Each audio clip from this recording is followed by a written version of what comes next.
What's up? What's up? What's up? What's up? What's up? What's up? What's up? What is up? How are y'all doing today? Hey, it is Friday. Y'all already know what that means. That means we about to get it in tonight. We have got so much stuff to talk about, and I absolutely can't wait to get to some of these topics for you all. Excuse me, but first and foremost, I do want to get a little bit of housekeeping stuff out of the way.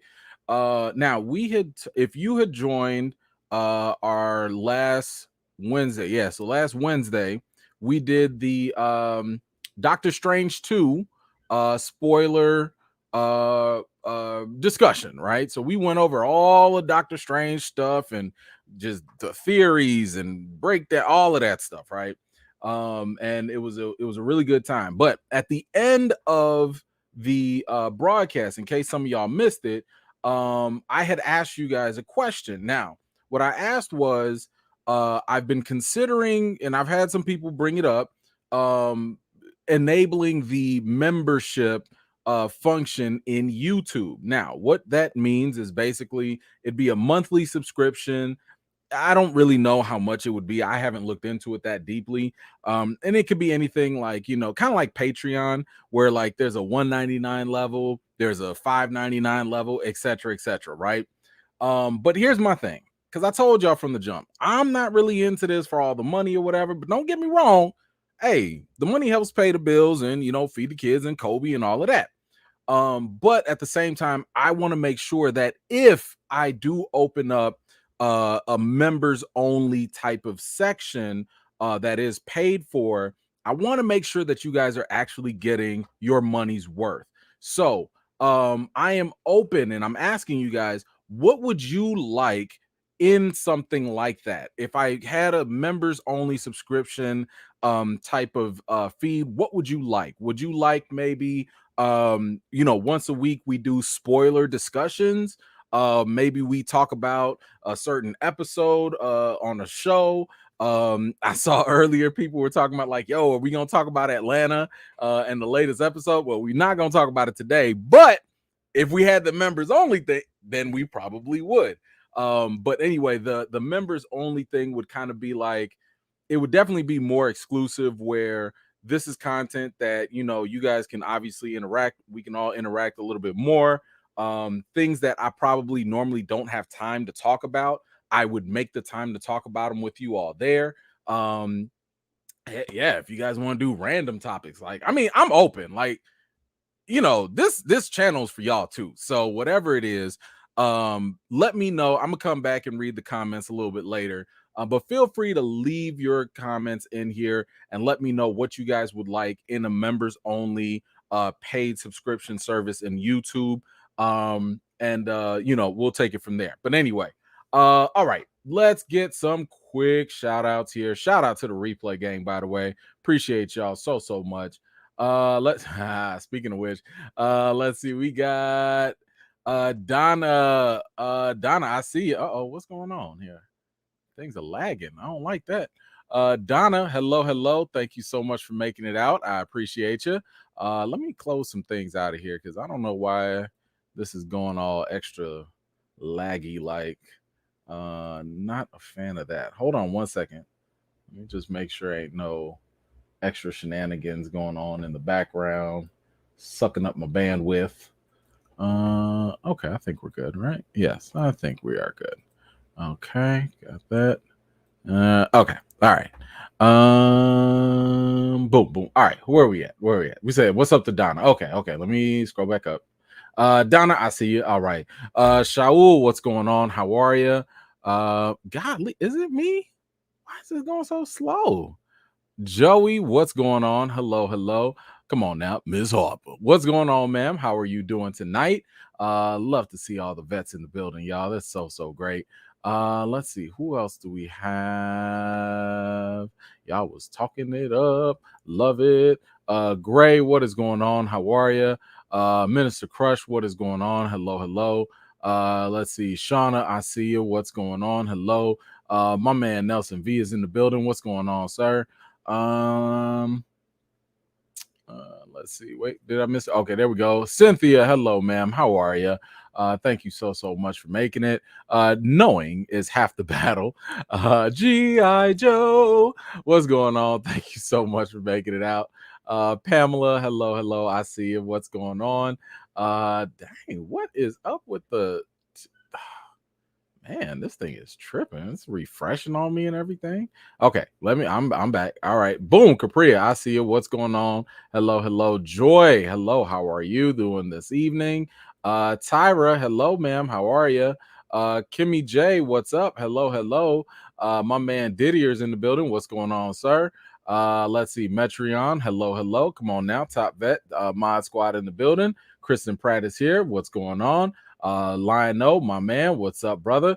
Then we got Top Supporter, Top Vet, Derek Gaines. What's going on, sir? Marvelise, hello, ma'am. How are you? My main man Tane is in the building. Shout out to Tane, by the way. Thank you for sharing tonight's live out there. I appreciate the support, brother. Amber, hello. How are you? My man, Mr. Hughes, how are you doing today, sir? Kano, what's going on? Hello. IMAX, I see you. What's up? Akiba, how are you doing this evening? Thank you so much for making it. My man Buzz703 is here, y'all. What is up? Got Aloha. Hello to you. Let's see, the Ninja, what is going on? Hello, all the way from London. What is going on, Stamina? How are you doing, sir? Thank you so much for making it out. Let's see, last of my kin, what's going on? Travis Looney, I see you. Hello. Craig, thank you so much for joining tonight. Dwight, I see you. What's going on? Kiki, hello. Marley, I see you as well. My man John Robertson, hello, sir. How are you? Let's see, Joel, hello. How are you? Diggy, what's going on? Another vet in the building, y'all. SJ Evans, come on with it. My man Matthew Collins following right back up. Hello. Terrence, hello. How are you? T Cox, I see you as well. And we get into our very first comment. So, by the way, shout out to everybody that I didn't get around to, or if you're joining in late, what is going on? Thank you so much for being here tonight. So we got, speaking of the replay gang, my man Alejandro, thank you, sir, for the generous contribution. Replay gang in full effect, passing by to bless the channel and say hi to the peeps. Hit them likes, recast the T'Challa, please. Recast Iron Fist, recast the Flash, and free Kobe. Ooh, Kobe in trouble too. Oh my gosh, y'all. I gave Kobe some freedom. I gave him some freedom, y'all. I'm telling you, my man earned his time out in the yard. It went up from 1 hour to 2 hours, and then he was pushing it at 3 hours. This man came up, stood in the middle of the living room on his bed, on his little doggy bed, and just peed on the whole floor. Back to the crate you go. Nope. I thought you had it. I just got done walking in. I walked you for a little extra time, gave you some extra time in the yard, gave you some more toys. I gave you some treats. And then this how you repay me? Ooh. You ain't got the control, son. Back in the crate you go. So yeah, that free Kobe is dead. That ain't happening right now. You control that bladder, then you can come back out. But yeah, Kobe done lost that privilege to ease. Ooh, that's done. That's over with. Nah, you pee. We've been going out for the past 4 weeks, 5 weeks, and this what you do, bro? Come on, man. Come on, bro. You done lost all them privileges that damn fast. People was look, where the Tyra Banks were. We were rooting for you. Oh, I tried. The girls was playing with him, having fun and everything, and he was just like, "P." Oh well, yeah. There's always next time. All right, who else we got? House of Boom. What is going on? E, what up? So Wanda couldn't work out part-time custody with her other selves instead of putting the multiverse at risk. Wish Professor X had a little more fight. However, Doctor Strange was a movie. Yes. That's one way she could have handled it. If you watched in my spoiler review, which, by the way, it is up on my channel right now, so you can go there. We talk about all of this stuff. As a matter of fact, I kind of laid out, and I'll clip this out and probably polish it up a little bit But I basically shared with everybody, and I'm gonna respect spoilers for now. But I'm gonna tell y'all this: after Saturday, if you ain't seen Doctor Strange by now, I'm sorry. That's 2 weeks. That's the cutoff. That's 2 pay periods. Like, I don't know what to tell you. Like, so after tomorrow, spoilers are up. Like, you just gonna have to deal with it at that point. But for now, just because it's second Friday, we're gonna be nice. I would direct you to the spoiler talk, because somebody talked about or asked, why was Wanda's plan so whack? Why was it so dumb in the movie? And I gave y'all my theory. It's a little bit of long theory, but I gave y'all my theory as to why that was the case. So again, I'm not gonna spoil it for people on here. But if you're interested, go check out that live, or just give me a little time and then I'll cut it out, spice it up a little bit, and post it separately. But thank you so much, House of Boom. I'm right there with you though. I would have liked to see a little bit more too. Let's see what else we got. Buzz, my man, what's going on? Becoming a part of the members only. Do I get a members only jacket? I don't know. You know what? I don't know. Like, I don't know. Listen, I don't even know if I get a jacket. Like, I don't know how it works. I gotta look into all the tools and stuff. I think I get to make custom emojis and stuff, and like only the members get them. It's weird. I don't know. I haven't looked into any of this stuff, so I'm just gonna have to figure it out. Like, I just learned, by the way, that YouTube they just added a new feature. So, and I'm not saying y'all got to do this for me. I'm saying do this for any YouTube channel that y'all want to support. So this actually goes to the replay gang too. They now added a thanks button, or a super thanks. So it's kind of like a super chat, but you're able to contribute to whatever YouTube channel you're following, and you guys could donate to them that way. But I'm just learning all this stuff because, like I said, I don't be doing this for the money like that. So, that's not my first priority, but I will look into it and see what y'all can get. But hopefully the content is going to be good enough. But thank you for that, Buzz. I appreciate you. Let's see. What somebody who said that? Somebody said, wait, Shaul, don't do that. Don't do Kobe like that. Don't do Kobe like that. That's nasty. It's funny, but it's nasty. Let's see. First thing that came to my mind was Dave Chappelle. Trip. Let's see. Kiki, what you got? Why do they do that? My Malsey did the same a while back. I was like, you was just outside for 2 hours. Listen, I don't get it, because here's the thing. I know it's hot outside, right? So because it's hot, I purposely walk Kobe more often, because he's drinking water throughout the walks. And I know he only got like 2-3 hours at most when he's got a lot of liquid in him. So I accounted for that. I took him out. I let him go. And he actually went more times outside. And I was like, okay, bro, your stomach's only this big. Like, you ain't got nothing else. And he just did a whole TLC waterfall right on your bed too. I'm like, at least if you had gone sniffing around, look for a private corner, I can understand that. You go by the door because you want to go outside. I can understand that. I wouldn't like it, but I can understand it. On your bed? On your bed. You just gonna stand up and pee on your bed. You big nasty. Ugh.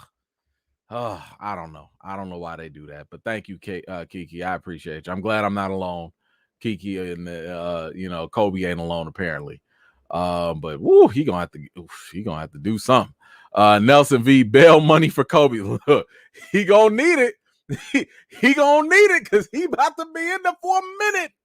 He gonna be there for a minute. Thank you, Nelson. I appreciate you. Let's see. Frigga's belt. Free Kobe. As for my own theory, I'd like to double back to what I said about the overarching fight between Kang and Chthon, order versus chaos. Interesting. I like that. I do wonder how that would work, because I still think that both of them, Chthon and Kang, are working at the same time, but like they got different agendas, right? So right now in the MCU, you've got a lot of different things happening all at the same time at different points of time, because keep in mind, we're already in a timeline where Kang has conquered already. Like he's already been in the past. He's already taken over the TVA. He's already taken over the future. So there's that. And then you got Chthon or whoever else, whatever other, maybe even other Egyptian guys. You got all these other people that are just doing their thing too. So it's a lot going on for sure. So I wouldn't even say it's order versus chaos. I'd say it's like disorder and even more chaos, because this is I don't know. We got a lot going on. But thank you so much, Frigga. I appreciate you. Hold on. Oh, wait. I don't know why this is getting so laggy. Let's see. Diggy, thank you so much. I don't know where your comment. Oh, wait. I got it right here. Thank you so much. You put $1 on Kobe's books. I appreciate you, Diggy. Thank you so much. It'll go right on his books. Matter of fact, I gotta take him to the vet tomorrow morning. So yeah, that'll go towards paying for that. I did not know them damn shots would cost so much. My God. Anywho, let's see. Derek Gaines, thank you so much. Told you, E-Man. When he's locked and get out, he don't know how to act. Isolation hurts him. He was marking his territory. Man, please, he ain't got no territory. He got the territory I give him.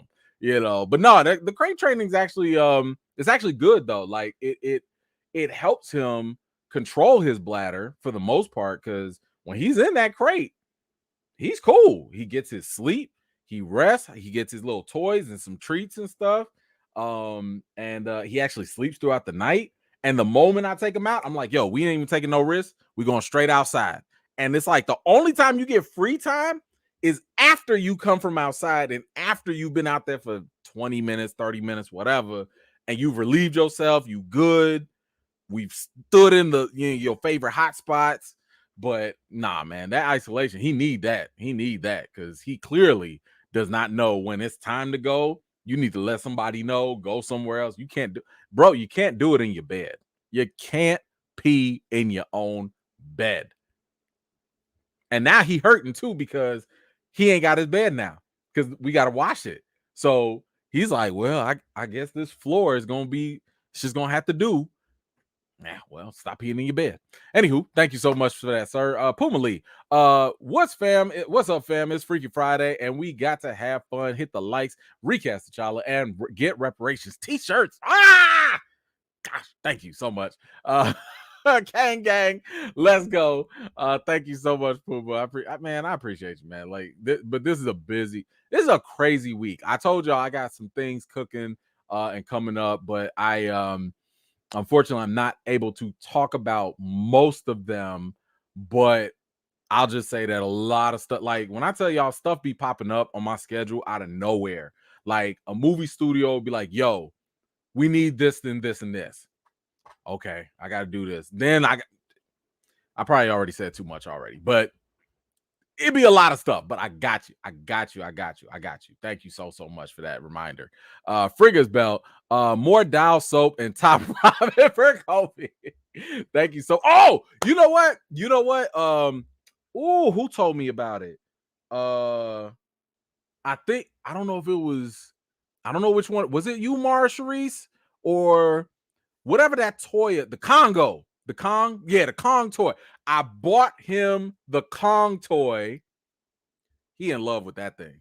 I bought him the little red one. He loves that thing. I didn't even put treats in it yet, and he's been tearing that sucker up. So, hey, y'all, he ain't getting no top ramen, but he definitely got the Kong toy, and he got some other things. Woo-wee, he been chewing the mess out of that sucker too. My goodness.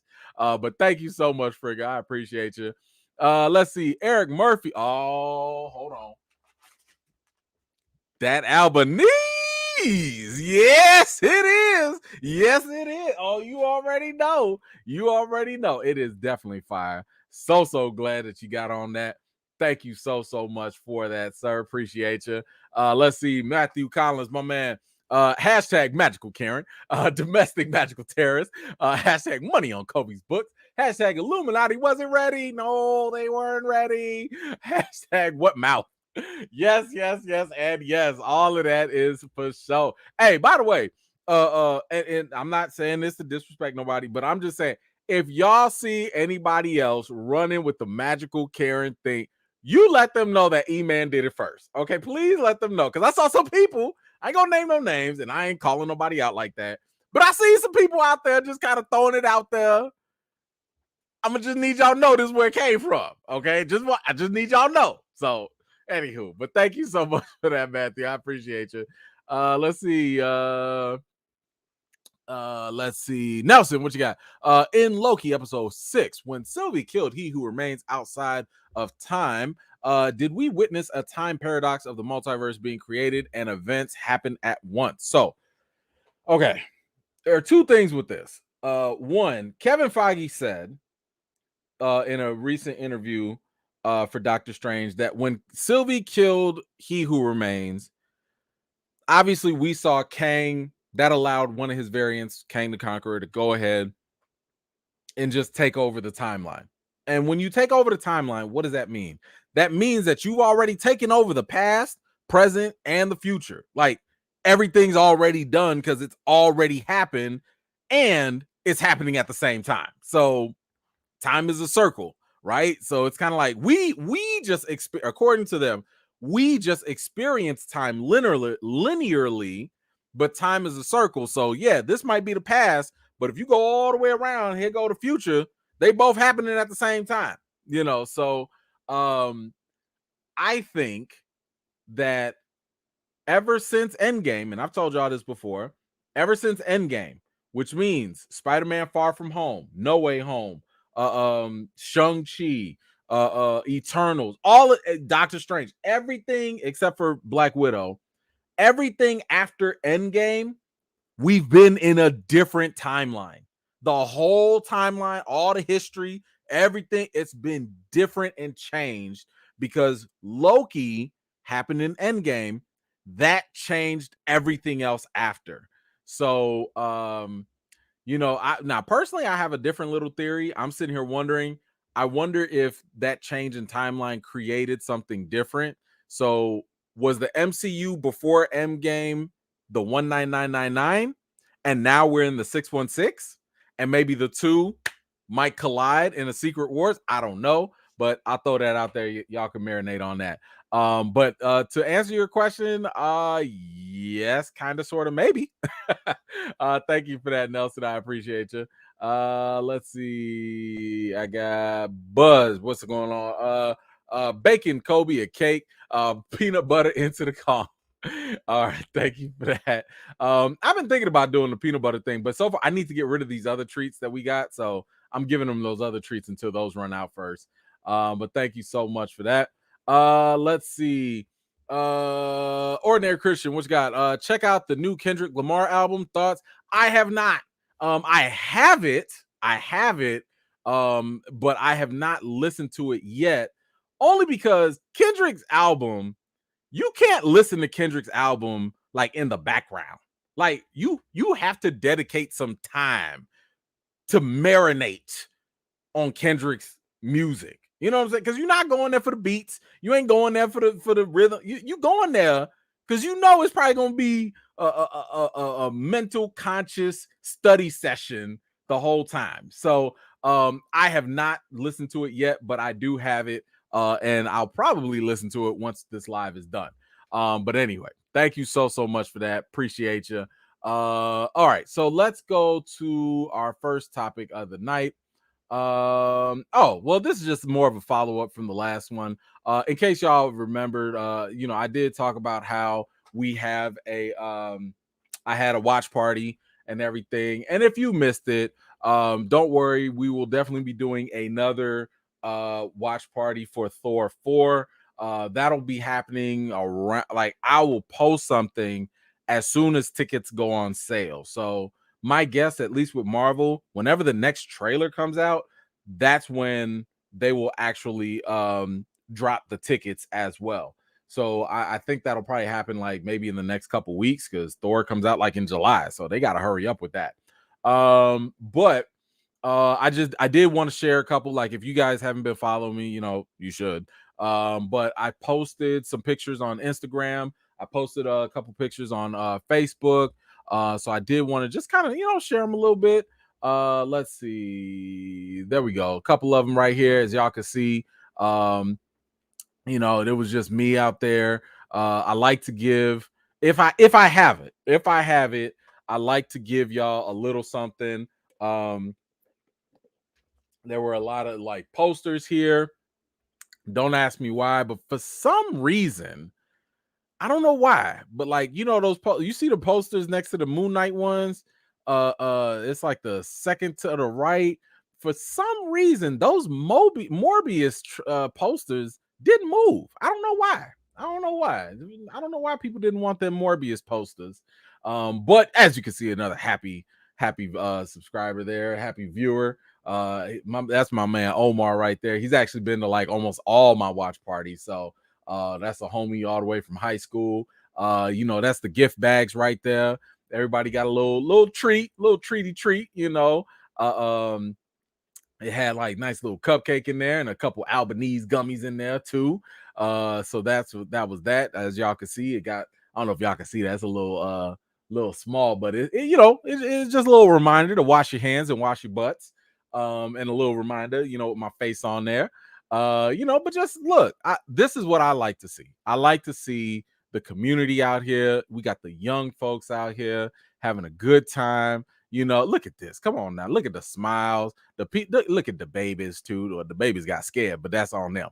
But I love the fact that everybody was able to come out, have a good time with their homies, with the family. You know what I'm saying? And bond. We all watching the movies together, having a good old time. Absolutely love it. This is why I do this all the time. It is just it's just the best feeling for me. To know that people can come, enjoy, get a little something before the show, after the show. It was sold out. We completely sold out. And there go one Morbius poster. I'm sorry, that my correction. Just one. But I think she probably put it back. I don't know. But people talking about the movie, having a good time, the kids enjoying themselves. I love it. I love it. I love it. I love it. Hey, there go VLR right there. Another part of the E fam meeting Mrs. E Man. Right there. So that was always a pleasure. It was so good to see y'all. People coming out. That's some more of the fam right there. Another part of the fam. And just more. Hold on, where is it? Boom! There we go. Look at that. The Mod Squad, y'all. We got the Mod Squad showing up. I love this. Okay, let me see if I can go from left to right. We got Miss Harper. That's right. We got Miss Harper right there. Then we got VLR, husband and wife. Then we got Miss Alib. And then, in case y'all didn't know, that's Kristen Pratt. Just in case y'all did not know, in the middle, right there, that's Kristen Pratt. Okay. Then we got the masked one. That's Rims right there. And then yeah. Yeah, Kristen definitely took like 10 posters. Then we got Mrs. E-Man, and then yours truly right there at the end. But oh my gosh, it was so good to see every single one of y'all there. All the great faces and smiles and everything. And this right here, this was my favorite picture right here. Just I had to save this for the end. This young man was actually the son of somebody a friend of mine from college, and it was so funny because he was so nervous. He wanted to meet me, and he was all like, "Oh my gosh, it's E-Man, this and this," and I'm sitting there, I'm like, "Bro, like, what's the big, like." It ain't nothing. Come through, and apparently he wants to be a YouTuber as well. And like this is just one of those moments where I was just really like, this is why I do this stuff. Because for him, he's probably never seen a black YouTuber that's doing this type of stuff in the community. It for me, it was kind of like, hey, it's not just being on YouTube. It's not just about getting all these followers and all that stuff, but you can also touch your community. You can also give back. You can also be a part of something more than just yourself and all the fame, glitz, and glamour or whatever. and by the way, I don't consider myself famous at all, but if I can be an inspiration for just this one young man or anybody, that to me is like above and beyond anything I could have ever aspired to. So for me, that is one of the things. This is absolutely what I do it for. And it's just one of those things that like it always gets me a little choked up, always gets me, like right here, because I love it. I love it. I love to see little kids be inspired. I love to see them really have be experienced to new things and new ideas. And if I can, who knows, maybe this kid will grow up and have like a fulfilling followers and invite me on when I'm like 55, something like that. But anyway, I just wanted to say thank y'all so much once again. I know I've been thanking y'all a lot for it, but I wanted to thank y'all again for coming out. And I'm looking forward to a lot of other people that will come out for the next one in Thor 4. But okay, anyway, let's move on to what do we have here? Let's see. My goodness. Hey y'all, I don't know if y'all been seeing this, but there've been a lot of cancellations going on. It's bad. I mean, I don't know how bad, but I was gonna ask y'all. So the CW has been canceling shows left and right. Let's see. Some of those shows have included Naomi. That just came out. That was a superhero show from Ava DuVernay. Legacies. I have no idea what that is. 4400 got canceled. Roswell, New Mexico.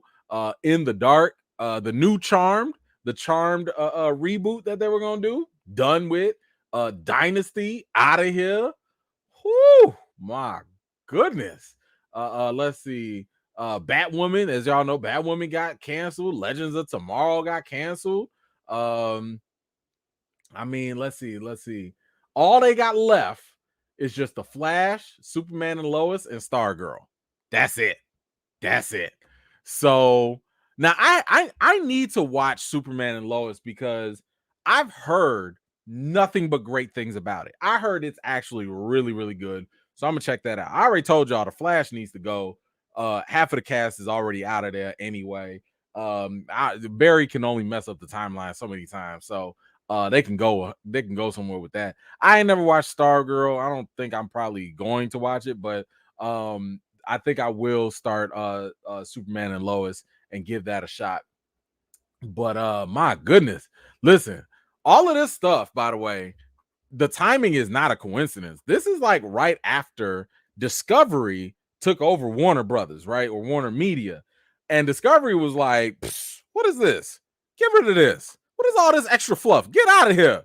So I think because the CW was never that strong. Like after when Arrow first came out, and Arrow was cool for the first maybe 2 seasons, it got bad after that.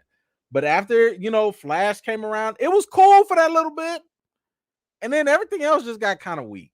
It got kind of weak. So, or I should say at least it got hit or miss. So Discovery's coming in here and they like, yo, we trimming this fat. Y'all got too many shows that ain't nobody watching, that's costing money. We trimming the fat. People want quality. It's not about quantity, right? So they getting rid of that. So, hey, I'm not too mad about this. I haven't even heard of people really talking about these shows unless it was like how much they just didn't watch them. So I don't know. Have you watched any of these shows on the CW? If you have, are you heartbroken by any of them being gone? And did you plan on watching any of them? So let me know your thoughts in the comments about that. All right, what else do we have? Because we do have a lot of news we got to go over. So one show dies, another one comes back. Y'all remember this show, I'm sure. Back on Fox back in the day. Married with Children. I thought it was a great show. It was almost like The Simpsons in like real life. But a lot different. But apparently we're getting something else. And that is Married with Children animated series is now in the works, and they're going to have the original cast come back. I think this is dope. I can't say I'm like super excited for this because I'm gonna wait. I want to wait and see how it goes. But I like the fact that they're bringing the original cast as the animated form, mainly because this allows them to go for as long as they need to, right? Because think about it like this. Y'all remember how I heard somebody say, like, well, why don't they just bring the old cast back as they are now? And I'm like, well, the problem with that is a lot of them have gotten older. They've gotten a lot older, right? And when you do it in the animated sense, you can actually keep that going. They can get as old as they want to and keep going, So I like the fact that they're going the animated route. Um, I think this is gonna have let's see, I don't think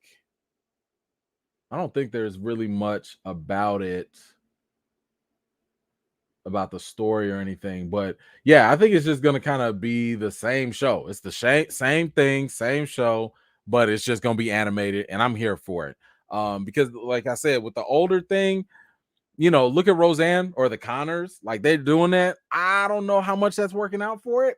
But I do think that this gives them a little bit more longevity by being animated. So y'all let me know though. Are you interested in this? Are you excited for it? Are you gonna watch it? You gonna be wait and see? Let me know your thoughts in the comments. Speaking of comments, let me grab these real quick. Let's see. My man Derek said, so Discovery owns HBO Max. Yeah, pretty much. They bought out all of that stuff. Warner Media they are part of or HBO Max is part of Warner Media. So yeah. So expect some big changes. But listen, Discovery knows what it's doing. I think the leadership there, Zaslav, I think his name is. They put Shark Week is a thing. All them Food Network shows and all that. They put out quality programming, and they know when something's good, when something's bad. So I'm trusting them for now. I trust them a whole lot more than the former leaders of WB. I'll say that. Whoever was running WB before, I'm gonna trust the new leadership right now. They under new management, so I'm gonna go with that. But thank you for that. Appreciate you. Let's see. Puma Lee 4400 was and Black Lightning was good. Okay, all right. Black Lightning, I've never watched it. I only watched a couple episodes. The only 4400 I watched was the 4400 back when it was on USA, on the network USA. That show was on the way to becoming one of the best shows ever. It was on the way, but it, unlike, just like a lot of other shows at the time, it fell victim to the writer's strike. And the writer's strike, basically, a lot of writers in Hollywood went on strike. So then studios had to go hire in these replacements, and a lot of shows suffered.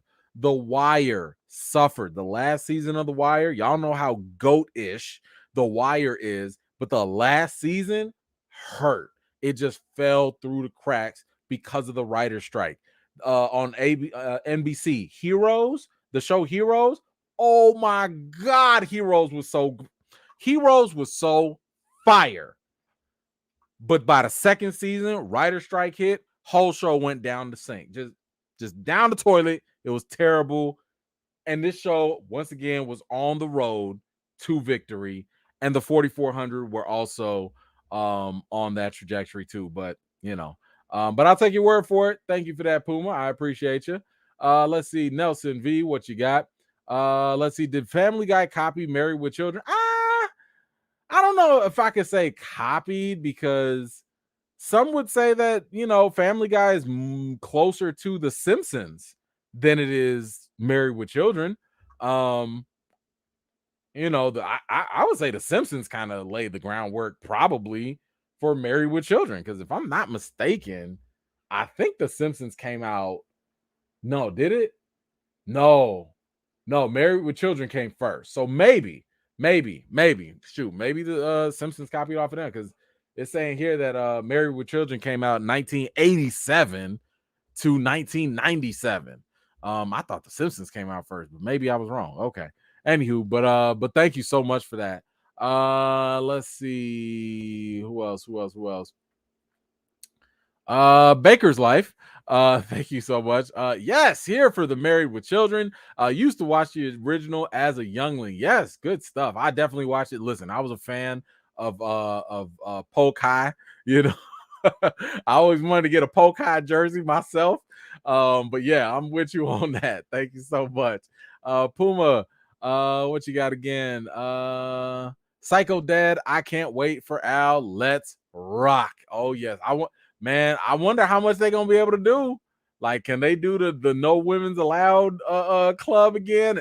Look, Married with Children got away with a lot of stuff that I don't think they could do today. They got away with a lot of jokes that I don't think they can get away with today. But we'll see. We'll see. But thank y'all so much for those. All right, let's move on. Okay. Whew. Let's get to this one here. Now, I know that a lot of people didn't care for this movie. Y'all didn't care for the more recent Mortal Kombat reboot, and I get it. I will admit that I was a little bit overhyped for it, and I would say that, like, I think I gave the movie a 7 out of 10. I think, but like, I was just so geeked because I needed a Mortal Kombat movie so much. I think I overhyped it because when I went back to watch it maybe a couple months ago, I was like, I don't know about this. But I have to stick with my original, you know, I ain't gonna backtrack. But yeah, this one needed work. This one needed work. I mean, golly, they didn't even have a damn tournament. The best part, and this is why I think I had hope for it. The intro of the movie was literally the best part. And I'm sitting here thinking, like, if y'all stick with this tone, if y'all stick with this, y'all are on it, right? Y'all gonna win. And I will say, they did make my man Sub-Zero a whole goon. They made him a goon because he was scary. Every time he showed up, I was like, oh, somebody gonna die. Like, he was good, but like, I mean, Cole was a waste. They done. I personally did not care for Kano. Not the Kano in here. Kano, you good here. But the Kano in the movie, I didn't really care for him. Yeah, the movie had some problems. It had some problems. It was bad. Like, it was bad. Yeah. And I will not be a hypocrite. I will not be a hypocrite. I did like a bad movie. I liked a bad movie. See that? It can happen.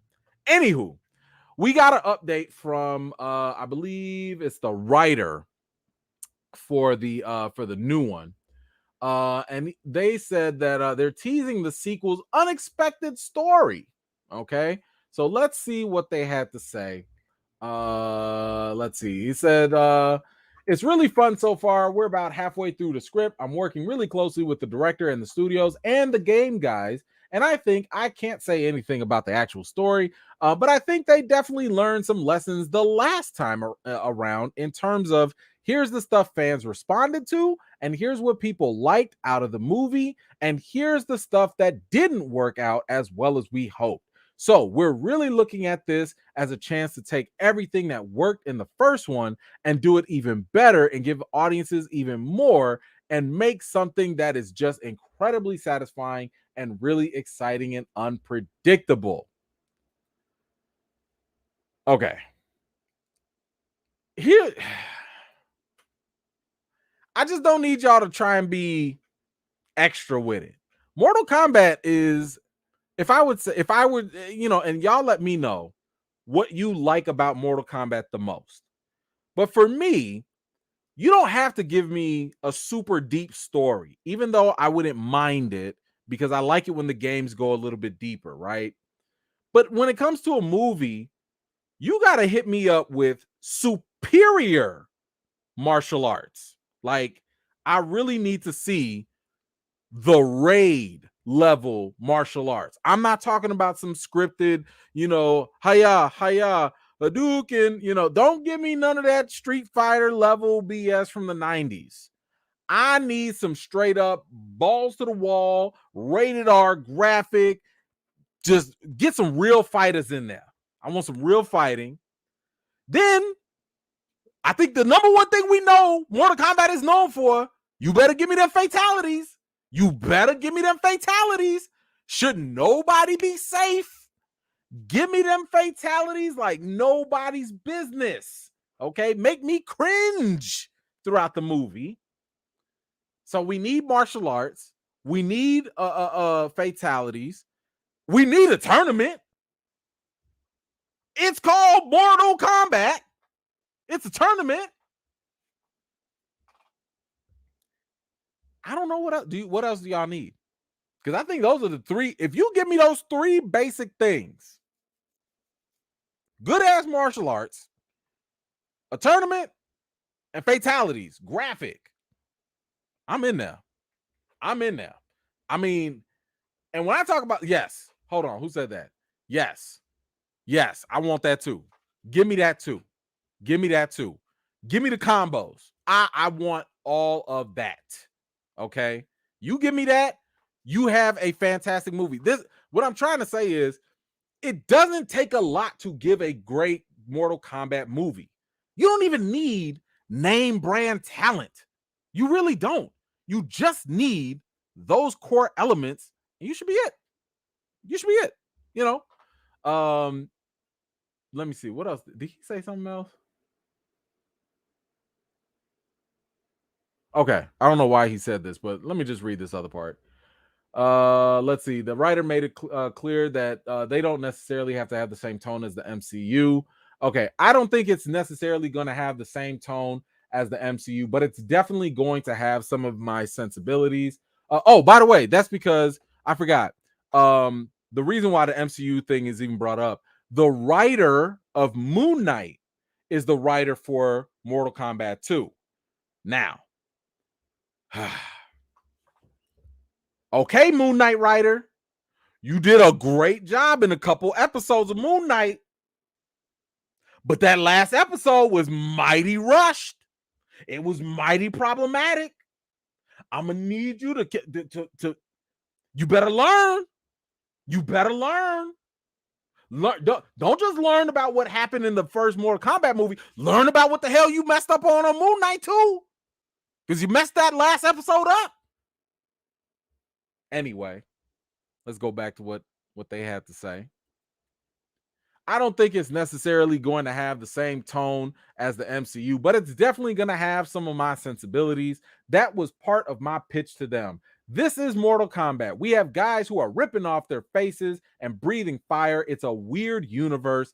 Let's embrace some of that weirdness, and let's make a Mortal Kombat sequel that no one is expecting and that can kind of sneak in and blow everyone away. We're still really early in the process, but I'm having a blast with the script. All right, whatever. Hey, I'm not here for Mortal Kombat trying to get some of that Marvel fun. I don't need the comedy. I really don't, because I never go into Mortal Kombat anything looking for humor the way Marvel likes to sprinkle it in. I don't need that. If you want to have Johnny Cage have a little couple jokes, fine. Everything else, I want them to bring all the smoke.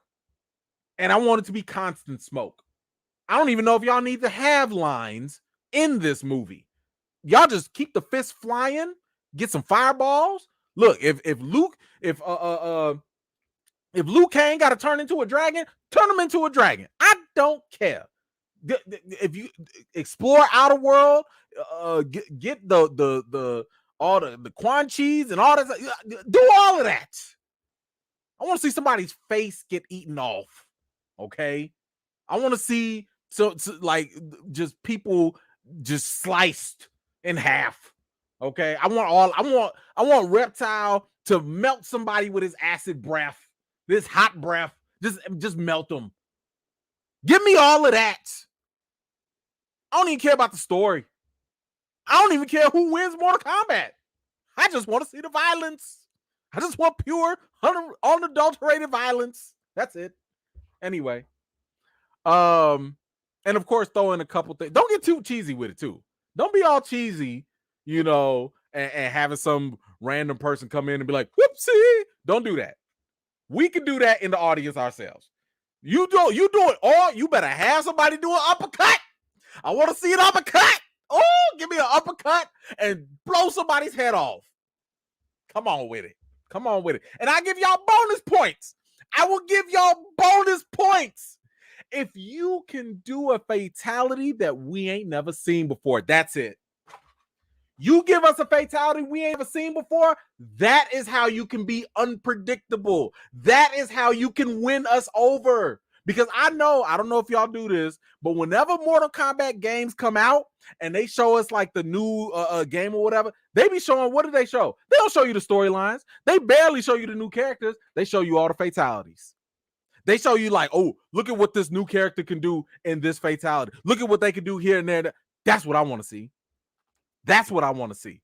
Give me some new, fresh fatalities that's just going to leave me out there like, oh my God, what just happened? What do y'all want in a Mortal Kombat 2? I'm already getting excited for what they not going to do. I don't know if I trust them. I don't know if I trust them to get this right, but I hope they will. I need them to get this right because I love Mortal Kombat. Almost forgot. If y'all don't put the original theme song music in there, don't even touch the movie no more. Throw the whole movie away. Don't give me no remix, I don't want to hear none of that. I want to hear. I need my original 80s techno Mortal Kombat music. Don't play with me. Oh, y'all got me mad. Y'all got me mad. Do not. Man, I got into the theater. All I was looking for was for that theme song, and they came out with some remix, punk, I don't know, in the club type of nonsense. What you doing? What are you doing?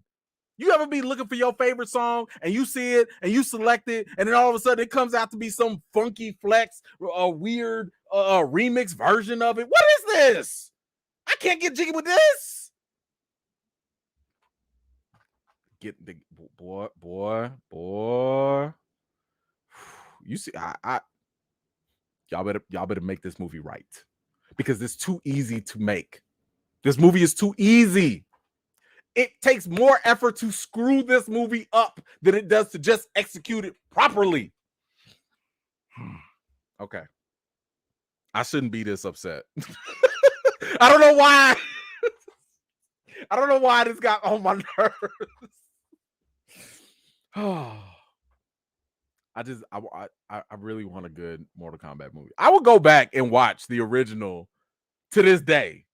I know it's not the best made, and I don't care. It's a cult classic. I will go back and watch that.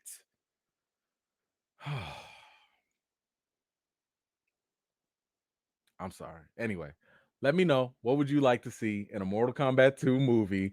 What would you like for them to get right? What would you like for them not to screw up? Any characters, any moves? Like, you let me know in the comments down below. Okay, I'm gonna breathe.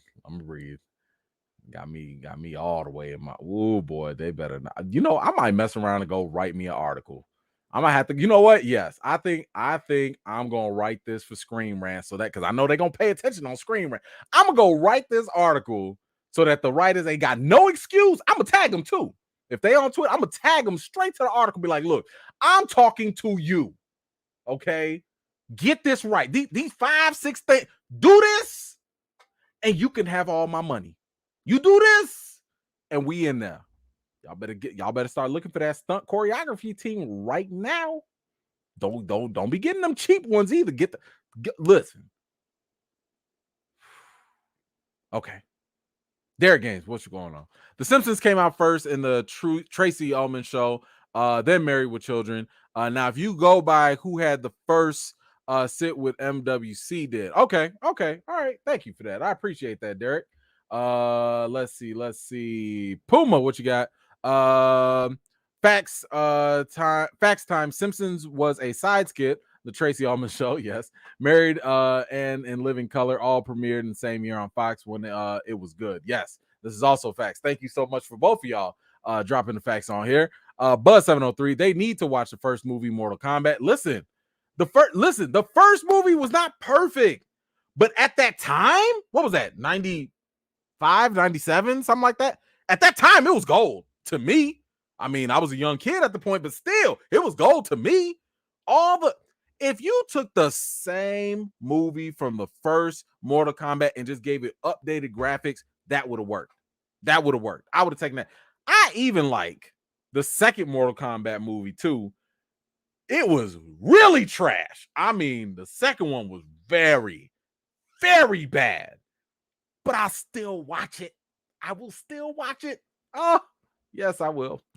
Let's see. Friggers Belt, what you got? Leave the good name of Street Fighter out of it. Listen, first and foremost, don't get it twisted. I am a huge fan of the animated Street Fighter, anything, whether it's the animes, whether it's the cartoons, whether it's the web series, whether it's the video game. I am 110% with everything and anything Street Fighter. I watch the USA cartoon shows. I watch every single one of them animes. I even watch the cutscenes from the games that I ain't even played yet. So I am a huge fan, but what I am not a fan of is that trash with Jean-Claude Van Damme. That's what I was referencing, by the way. I'm referencing the Jean-Claude Van Damme Street Fighter movie because that was utter gutter booty trash. It was disgusting. Even back then when our standards were even lower. How you going to get a French-Belgium dude to play an American named Guile? What? They messed up right there. So many frustrations. Now I'm going back to childhood trauma. Because that movie, I had so many. Now, buddy that played M. Bison, oh God, Paul Raul, I think his name. I'm so sorry for messing up his name. Fantastic. He was a fantastic M. Bison. He was so good. Oh, rest in peace. What a great actor. All right. Puma back at it. Sindel, Kamala, Shiva, and great fighting plus story. Don't kill off characters in silly ways. Writers must write. Don't phone it in. Yeah, I agree. I mean, listen, if you're going to kill a character off, it better be in a tournament, or it has to have some stakes. You have to kill, because I ain't gonna lie, Kung Lao dies in like everything. Like Kung Lao never lives, and it sucks because I like his character, but he never lives. And the key is you got to make us care about the deaths. In order to make them care, you have to make the characters relatable. You have to make the characters engaging. Because if the character is whack, if the writing is stupid for them, if it's rushed underdeveloped, and they just die, I don't care. So you got to write these characters. If it's a villain, make me hate them. If they're a good person, make me love them. And if one of them die, I need to feel it. But yes, I'm with you on all of those. Thank you so much. Let's see. Quaff, what you got? Raiden hits the opponent with a 1-2, then roundhouses them across the screen before landing. Raiden teleports behind them and bzz, combo. I will take it. Give me that. I'll take it. And here's the thing. I don't want them to go overboard, because they try to do this in the other one. Don't go overboard with all the X-ray stuff. Like I know, I get it. Sometimes, hard punch, crack ribs, stuff like that. That's fine. But like, do it maybe like once. You know what I'm saying? Like, don't overdo these things and be like, hey, video game fans, you see that? See what we did for you? Listen, most of the people that are watching this already experienced that in the video games. You ain't got to remind us or beat us over the head with it. We already know that. Again, try showing us something new. Try showing us something a little different, and that will get us in there. Okay, because the video game fan, it's not hard to draw in video gamers, video game fans into a video game adapted movie. You still need to put on a good show. You don't have to over cater to us, because you still got to win over the general public too. But anyway, that's a good combo. I'll take it. Thank you so much. What do we got? Didio, what you got? How to make a good Mortal Kombat. Get a bunch of MMA fighters, good CGI, less words, profits. I'll take that. Now, I wouldn't want too many MMA fighters, not too many, because the one thing I'll say is that, and I like what you said though, less words, right? This is where, what's that guy's name? Scott Adkins. This is where someone like Scott Adkins is perfect, right? Because Scott Adkins, I know some people might like, his straight to DVD, straight to streaming movies and stuff, but he's not the best of actors. He's a great, because he was a stuntman, he's a great physical actor. He can he could do the twirly kicks, he could do the punches, he can do the stunts for you, but you don't really go for his acting ability. You don't go for his dramatic charisma or anything like that. You go there because you want to see Scott Adkins punch somebody. You want to see him do a 360 roundhouse kick or whatever. So I'm with having those physical characters. Matter of fact, go get buddy Simu Liu, Shang-Chi. Go get him. Get half of the cast from there. Dude that played, oh God, who was that? The one that trained Shang-Chi, the one that died too early, and that was so stupid. Get that guy. Go to, oh my God, I'm so sorry I don't have his name. But the guy that trained Shang-Chi in the movie, if you ever go to his Instagram, buddy is on fire with his moves. Like, I be feeling bad for the punching bags. Like, oh my God. So yes, there is definitely talent out there. They can get them, put them in some prosthetics, put them, in the masks and everything. Half of the Mortal Kombat people are masks and ninja stuff anyway. But yes, do that, and we will be on point. Oh my gosh, so much. So it can be so done. It can be done. It can be done. Thank you for that. Buzz, what you got? Mortal Kombat starring Jada Pinkett Smith fatality. Oh boy. Oh man, Buzz. I don't know, man. You really trying to take him out, huh? Thank you for that, Buzz. I appreciate you. Oh man, there was more comments than I thought. Hold on, I'm coming. Matthew, what you got? We want that smoke. E-Man, make it so. Oscar Isaac, 3-peat award. I'm with you. Bring on the violence and fatalities. The Miz is Johnny Cage. That's fine. I mean, listen, I haven't been, ever since The Rock left during the Attitude Era, I haven't been as close to wrestling as I used to be. So I know a lot of people been saying The Miz. I don't really know if Miz is the best fit for it. But a lot of people have been saying it. So, hey, maybe. Okay. I would just say this. Be careful what y'all wish for, especially when it comes to wrestlers turned actors. And the reason why I say that is because I know that some people think, well, there is some level of acting that is done in wrestling. That does not always translate very well into the film world.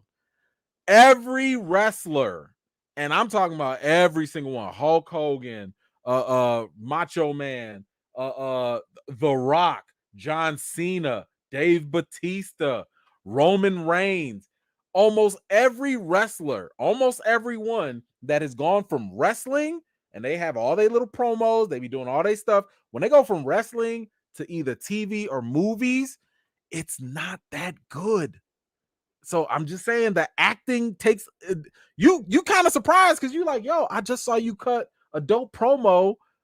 Why do you suck in this movie? So all I'm saying is be careful what y'all wish for with these wrestlers coming straight to movies, because look how long it took The Rock to get better. And he's definitely got to be one of the most charismatic people in wrestling ever. And it took him a while to get really good at acting in movies. It's definitely taken John Cena a while to get good. It's Roman Reigns still sucks. Dave Bautista is finally after 5-6 movies. Now he's starting to get a little bit better. Just be careful. Just be careful. I'm just putting that out there right now. But anyway, thank you so much. Let's see. Eric Murphy, I'd like to see it look like Scorpion's Revenge. Yes. Scorpion's Revenge was really good. If y'all have not seen both of them, by the way, there's Scorpion's Revenge, and then I believe Mortal Kombat Legends, I think it's called. But they did 2 animated Mortal Kombat movies. Fantastic. Both of them are off the chain. Great. Scorpion's Revenge was really, really good. And definitely worth seeing. But that was a perfect example of taking the story, familiar characters, doing something a little bit different, but at the same time making it like solid. Listen, even for an animated thing, they was slicing and dicing everybody. Everybody was catching it. So that was definitely something. If y'all have not watched the animated Mortal Kombat movies, please go watch them. It's made by the same people that gave you the animated DC movies, and we know how DC is with the animated stuff. Same people, except now they super unrestricted.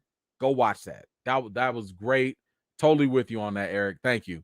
Let's see. Ali, have I had too much sugar today? No, I'm just very passionate about Mortal Kombat, apparently. I need to, I don't know. But thank you for that. Mara Sharice, give me my theme music in blood or leave it alone. Yes. Ooh, don't get me started again. Yes. That's it. We're not asking for much. We're really not. It's not that hard.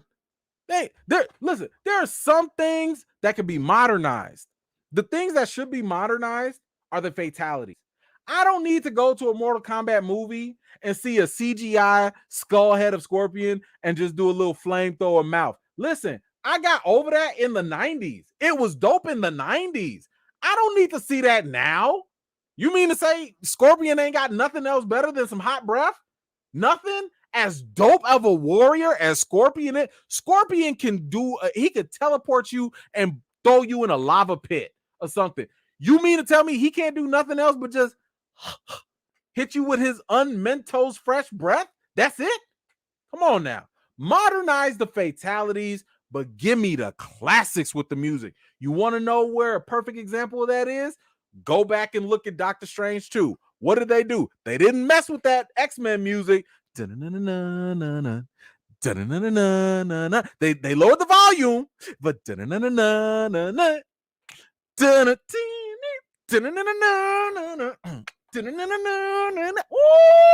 almost got me. That almost got me because you know that X-Men that theme song slaps to this day with no changes, no modifications, and I swear, if Marvel gets cute, I will start a whole nother petition.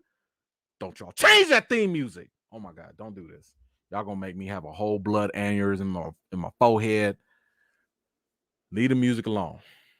Update the violence. I'm sorry, y'all. I'm sorry. Don't leave the music alone. Don't touch it. Maha son, thank you so much. Don't fix if it ain't broke. Get that theme song. Yes. Oh, thank you. Thank you for that. Matthew, what you got? P.S. You triggered me because of that garbage Street Fighter movie came out on my 15th birthday. I told you that movie was so garbage. I was mad. I was so mad. Oh, whack Blanca. Oh. I wonder if that was the first time. Listen, as a kid, teenager, whatever, I forget how old I was. I was very forgiving of a lot of movies. Okay, I watched the second Teenage Mutant Ninja Turtles movie, The Secret of the Ooze. Again, not the best movie, but let me tell you something. It is living rent free in my mind. Ninja, rap, ninja, rap. Go ninja, go ninja, go ninja. I don't care. And I still will dance to it. I still will sing it because that was my jam. The movie is trash, but I don't care. Oh, but that Street Fighter, ooh, there was nothing. There was nothing. Oh, sorry. Anyway, what we got? Nelson V. I wait for MK12 for new fatalities. Right. Every time they drop a new MK Mortal Kombat video game, they show you a whole trailer full of what? New fatalities. That's all we need. That's all we need. Oh, come on now. Come on with it. Thank you so much for that. Ernest, what's going on? Shaw Brothers, old school action. I'll take that. I will take that. Thank you so much for that, Ernest. Appreciate you, sir. Let's see. Remy, Cheesy is playing the old song. It don't fit the theme of the movie. That was an invested final fight, not a character select screen. I don't care. I don't care.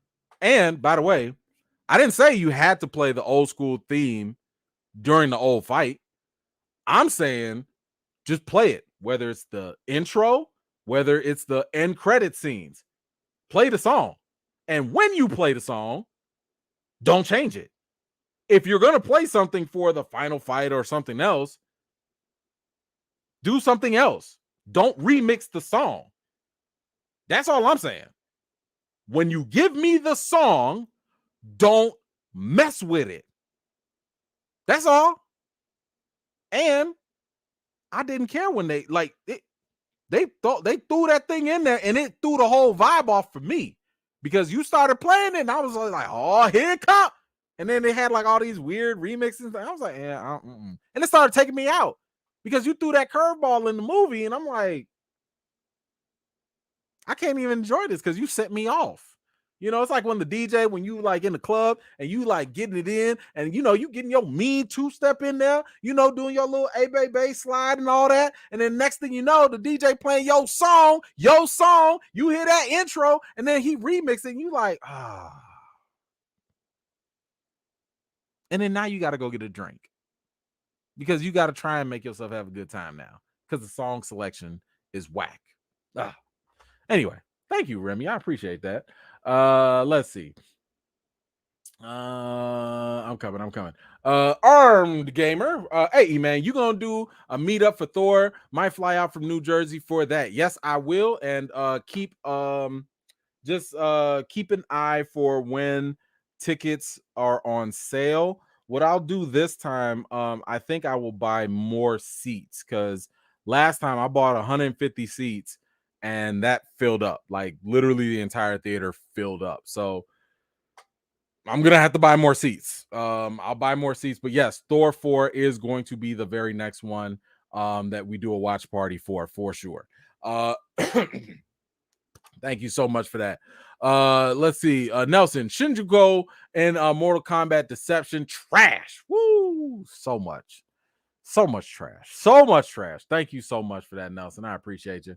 Hold on. Dang, man, y'all really getting these in there, huh? Hold on. I'm coming.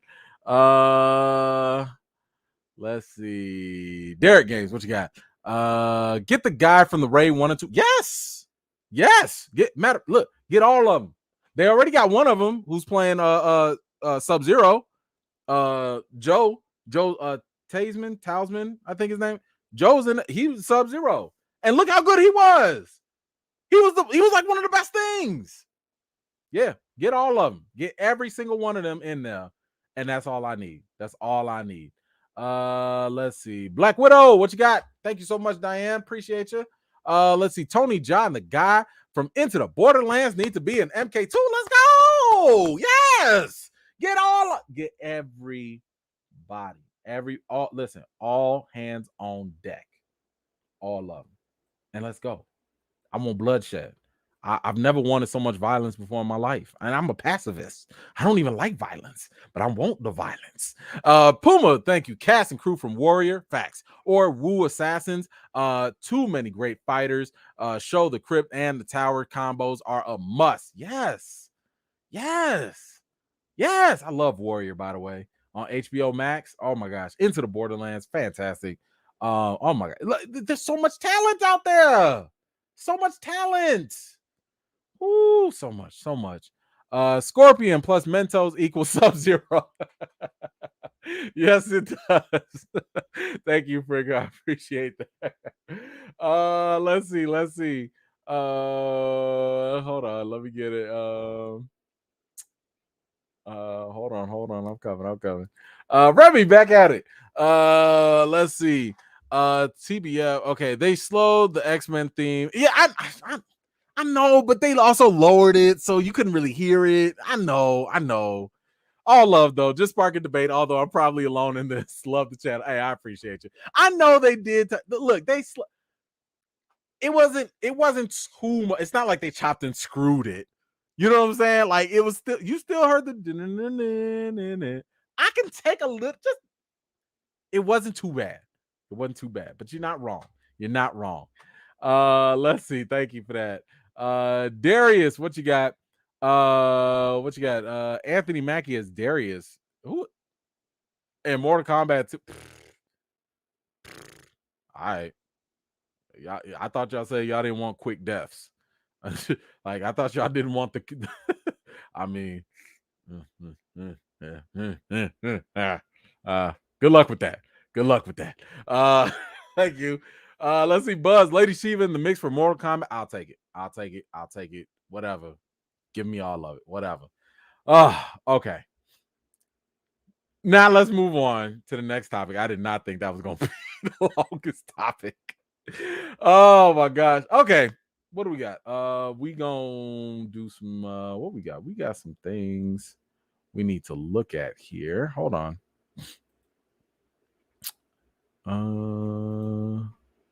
Yep, that's still good. Where is it at? Hold on. Wait, nope, that's not it. Oh, I'm in the wrong one. Okay, sorry. And there we go. All right. Y'all know what time it is. We got a couple things to watch tonight. Let's see. Let's get this together here. Get my little equipment together. All right. Now, what do we have? We had a couple things drop over the week, and I thought it'd be kind of cool if we can get a chance to watch them together. And one of those things was the Avatar 2 trailer, y'all. We finally, I mean, my goodness, it's only been 13 years since the other Avatar, came out. So now let's go ahead. We got the new Avatar out, or at least the trailer. Now, when I saw it, because I saw it at my Doctor Strange 2 premiere or screener. I saw it in Dolby Atmos in 3D. So just a heads up, what you're going to see here on your phone or computer or however you're watching me right now, what we're going to see is not going to give it justice. Okay, like I was in the higher end theater at AMC, the Dolby cinema theater setup. The better quality setup that you can do for this movie, the more immersive it will feel.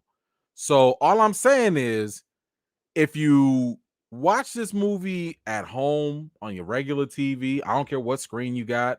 If you watch this movie at a regular theater that's not in 3D, you've cheated yourself. You have cheated yourself. I'm telling you that right now. Don't sit here and talk to me at all about the movie being overrated or about the movie not looking great or the movie being so-so if you have not watched it in the highest quality format, the way it was literally shot and created to be seen. If you see it in anything less than top tier IMAX, Dolby, 3D, I'm just saying you're cheating yourself, because that's the number one thing going for this movie. Let's be honest here. As great as James Cameron is, because I told y'all James Cameron don't miss. Avatar, don't nobody care about the story in Avatar. in the first movie. Nobody cares about the first story. Nobody cares about the characters and the drama. That is not why Avatar made over $2 billion. That is not why people kept coming back to the theater. His show wasn't for the story. It was for the visuals. The visuals were the number one thing. So if you cheat the number one thing about the movie, don't come in here talking about, oh, the movie wasn't that good. Oh, I didn't like it. Nah, miss me with all that, because you already like took away its number one thing. Now, if you do go watch it in that higher format and then you don't like it, totally fine. Totally fine. But all I'm saying is this movie, the first Avatar, is pretty much what inspired Hollywood to try and do other 3D movies. But here's the thing. Other movies in Hollywood would do like the post 3D, where they just add a little 3D special effect and maybe you only get one or two things popping out at you or whatever. Okay, and guess what? After 13 years, it got real cheap and it got real tiring. And I don't know about y'all, but there were a lot of times you had to ask yourself, is 3D even worth it? Right? But with Avatar, it was never a question. You would look foolish going to, in 2009, going to Avatar asking about, like, can I get the non-3D version? The reason why is because it was shot with the 3D IMAX camera so that it can actually be experienced to the point where you literally think you're in the movie. But if you go to the other cheap 3D, because I forget what it is, there's 3D, then there's real 3D. The regular 3D, that's the stuff, it used to give me headaches. Like, I'd watch it and I'd be like, yo, I feel dizzy, I got a headache, I can't watch this. The real 3D is a little bit different, but that's when they would shoot it with the 3D camera. But even with that, it's not always shot the best all the time, but you get less headaches. But this, the guy that basically put 3D on the map, this is his lane. This is what he does. I watched this thing. I ain't had no headaches, at least for that trailer. So anyway, that's a whole lot of extra. Let's go ahead and check this out and see and talk about this. So here is the trailer for Avatar 2. Here we go.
Yeah, I am on board with that for a number of reasons.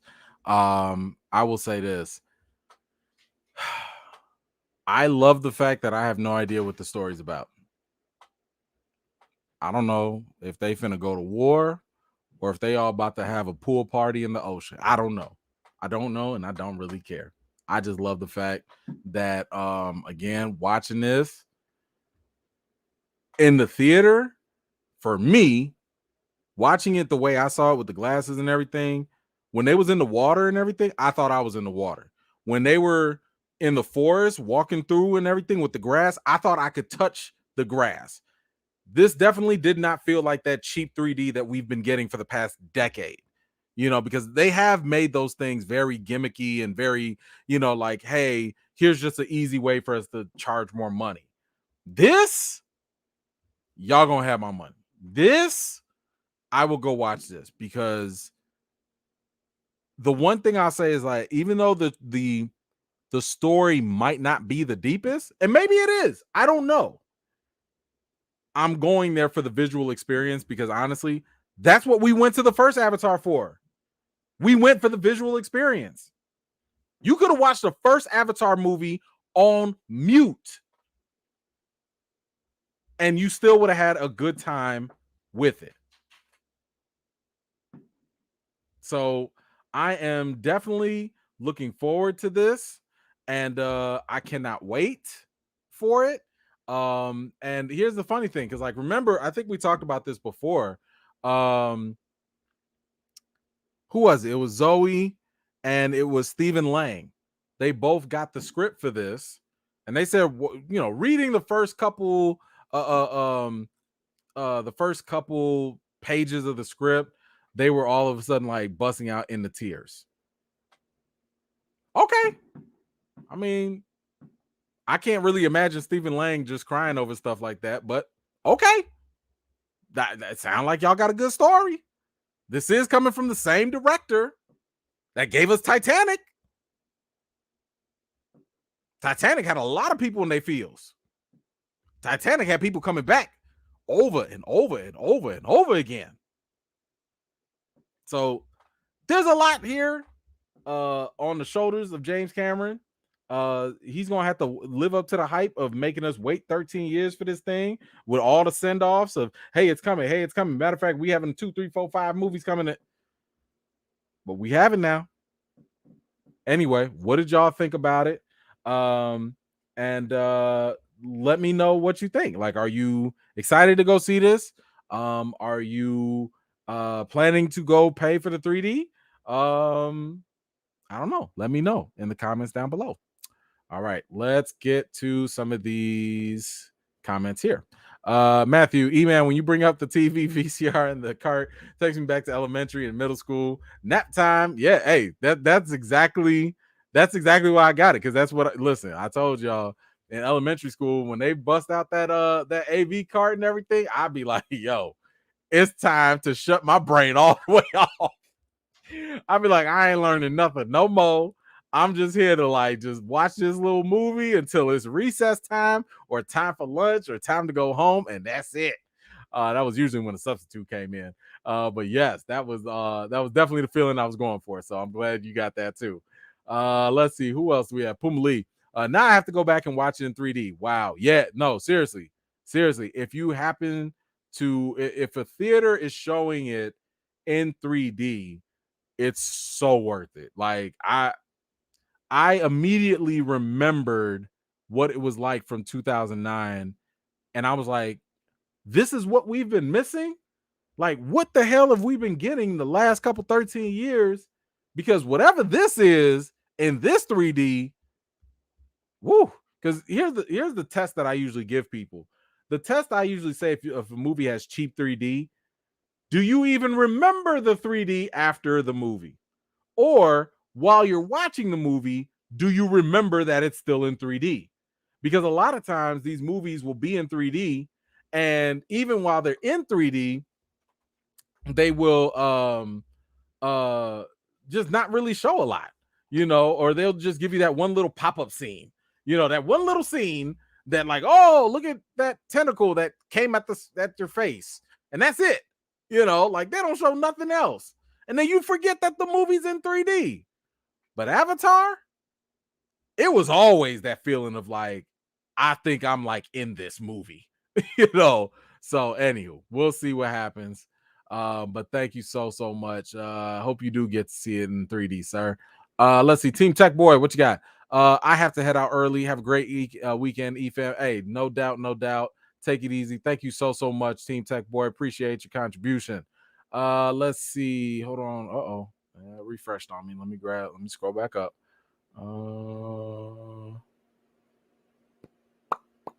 Yep. Okay. Now I'm caught up.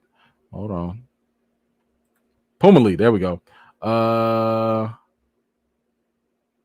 Okay. I just checked, and all I see is real 3D, not IMAX 3D. Is it too late to find out? I mean, I don't know. Like, I think it's also going to depend on your theater.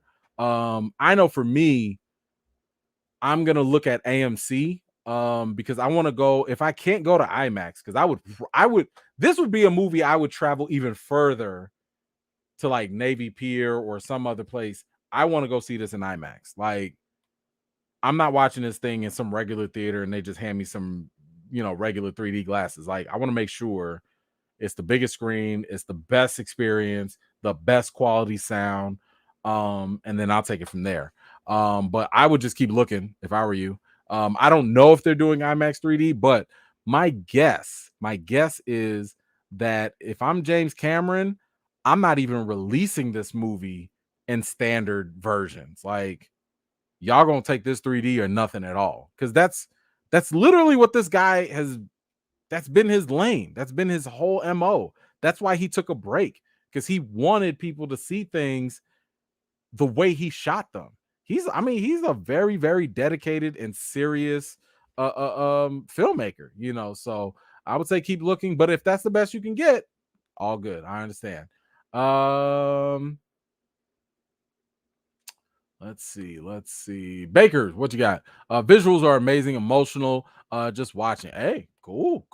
I mean, like I said, this is the guy, man. Like, he does his thing. He does his thing. So, but yeah, I'm with you. Thank you so much, Baker. Appreciate you. Nelson, will they re-release Avatar in theaters before the sequel? Here's the thing about that. I wouldn't be the least bit surprised if they would. And if I am 20th Century Fox or Disney, I would mess around and do a double feature. I'd be like, hey, y'all might as well go ahead and drop this too. Because why? Because y'all know James Cameron, I know he be saying things and he be all political about it and diplomatic. My man is petty too. My man don't like the fact that Avengers Endgame and Infinity War overtook Avatar and Titanic. He don't like that. So they would re-release this movie. I could totally, because they, by the way, after Endgame came out, I think it was either before or after, they released Avatar again, by the way. They released it to kind of give it a little bump, but nobody was checking for that.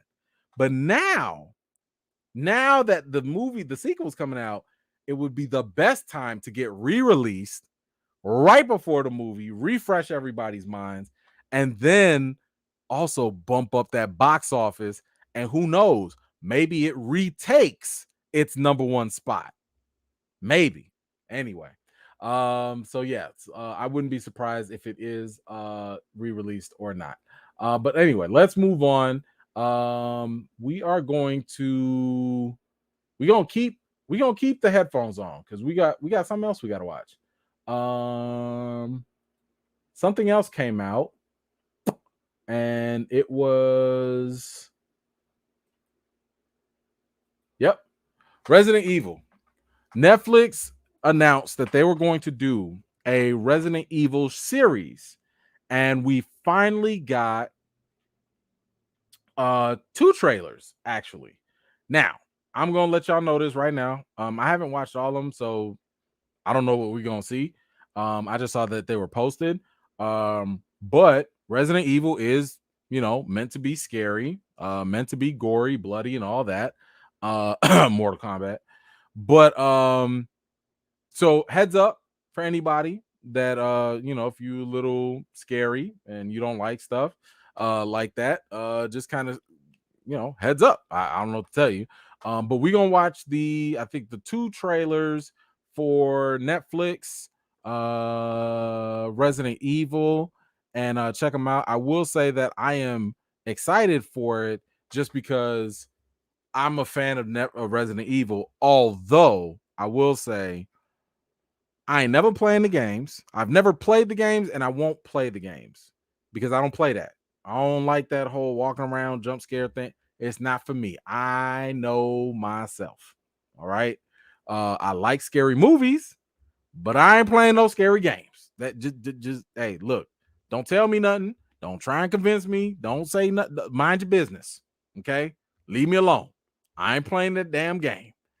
I will watch all the movies, and I've watched all the movies. I've watched some of the worst of these movies. And when I mean the worst, I'm talking about the CGI little movies that y'all didn't even know they made a movie of. Okay? Like, this is the stuff that you find that Redbox had to go get. Redbox had to go back to Blockbuster to find these movies. Okay? So, like, I've watched all of them. And out of all the Resident Evil movies, the only ones that were good, in my opinion, were the first one and the second one. That's it. Everything else went downhill. Everything else was terrible. Even the remake. They just did a remake. It was all right. It wasn't great.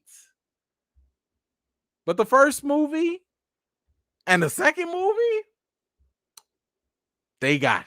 They understood the assignment. So anyway, let's go ahead and watch the first trailer here. And hold on, let me get this up here. Okay, so we're about to watch the first Resident Evil trailer right now. Oh, okay. That was a lot. I barely know what we just saw, but okay. I like this. This has a little bit of a Walking Dead feel to it. You have my attention. I don't know what just happened. I just saw a whole bunch of stuff just going on. I don't care. I want this. I want to watch this. I'll watch it. But let's give this second one a look too. We got one more trailer. Let me put this up. What the hell is up with this bear? What is this? Okay, let me get this out the way too. Let me get the banner out the way. So let's check out this other one here and go from there, and we'll see what we got.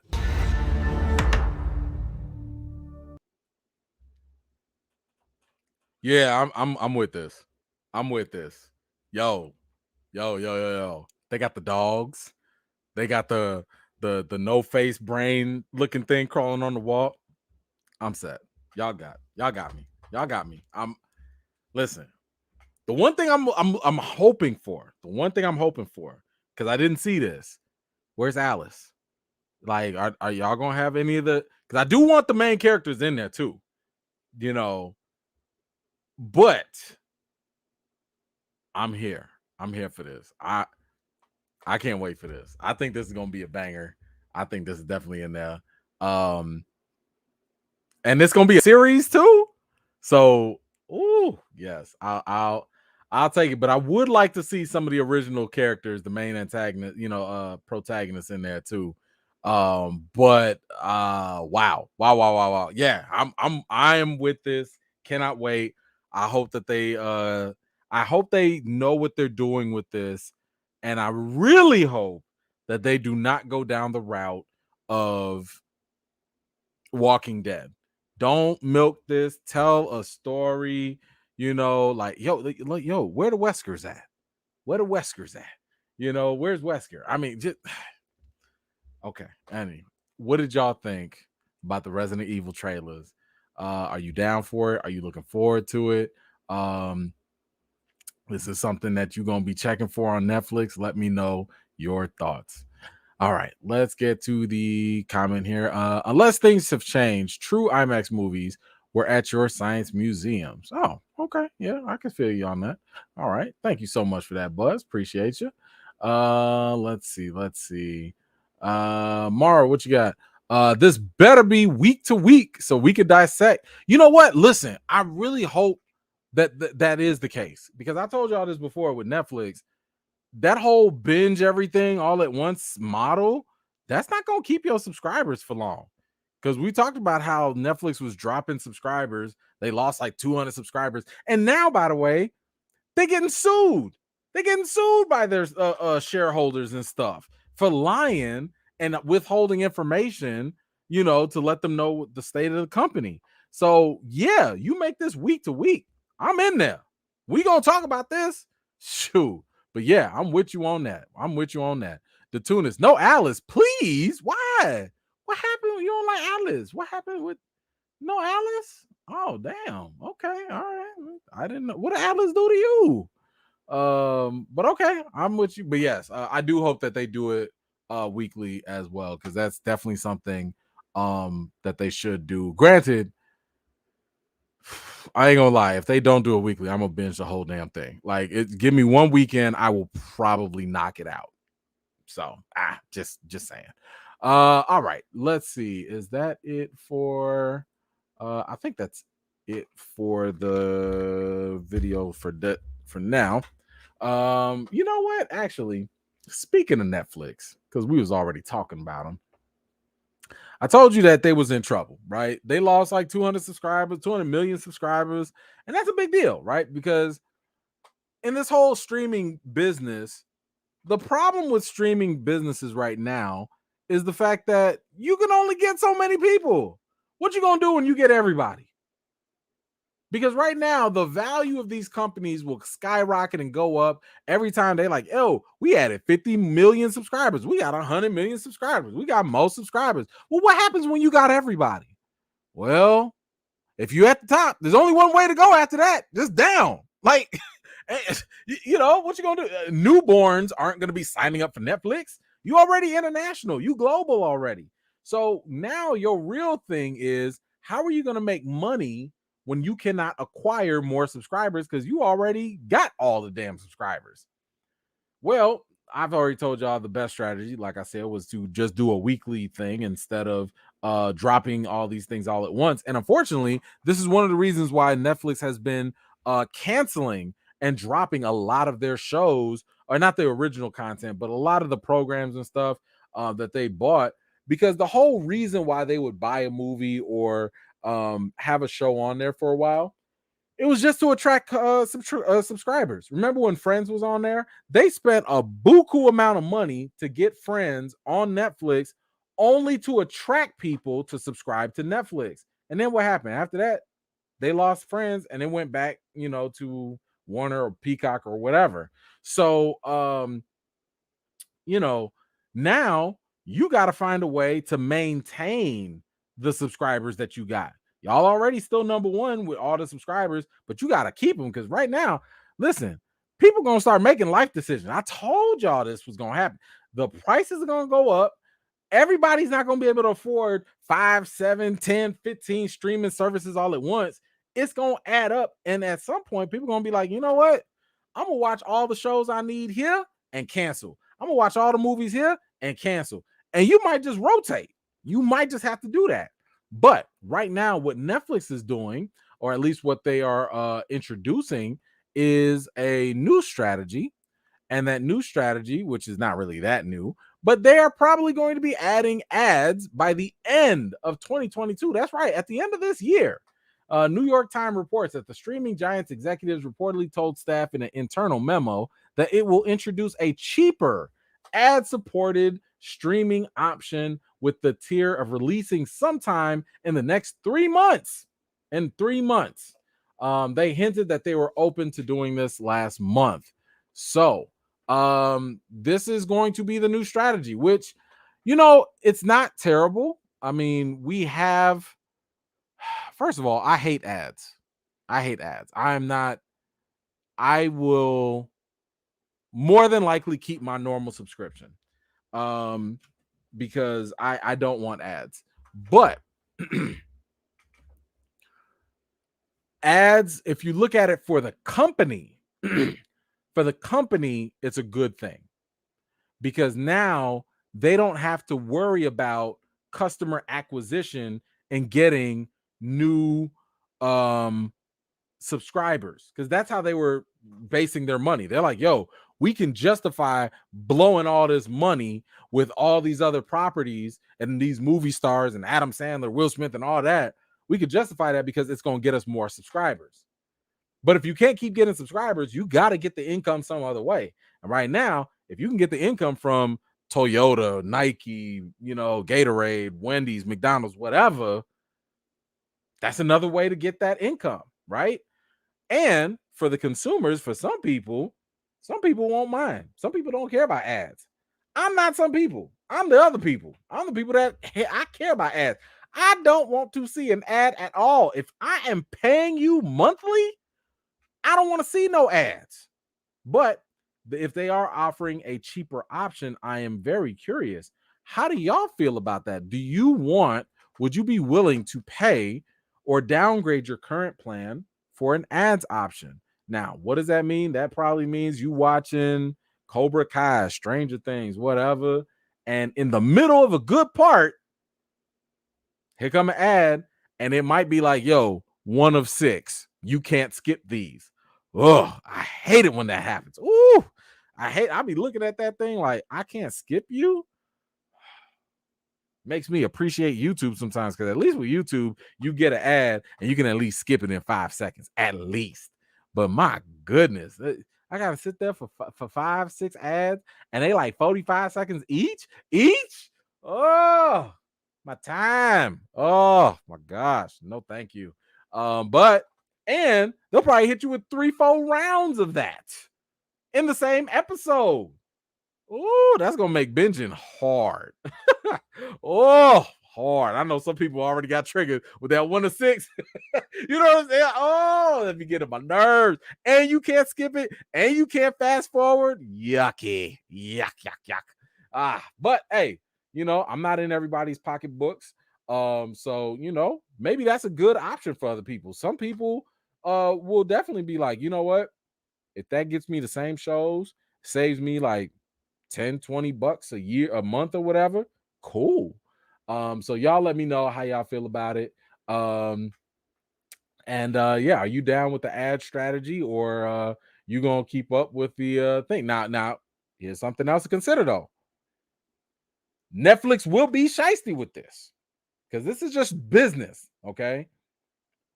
They're gonna offer you that cheap price. They're gonna be like, hey, here go this $5.99 ad plan, whatever it is. They're gonna offer you that cheap price. And then for some of us that like the no ads, they're gonna raise the price on us and be like, well, now what is it at? Like 80, $20? I don't know, whatever it is. They're gonna be like, yo, look, in the next 5 years, Netflix is gonna be $30. It's gonna be $30 for like the highest tier 4X, because keep in mind, 4D, that's not gonna be like, not 4D. 4K is not gonna be the highest thing. We're moving to 8K soon. Okay, in the next couple years, we'll be at 8K. And guess what?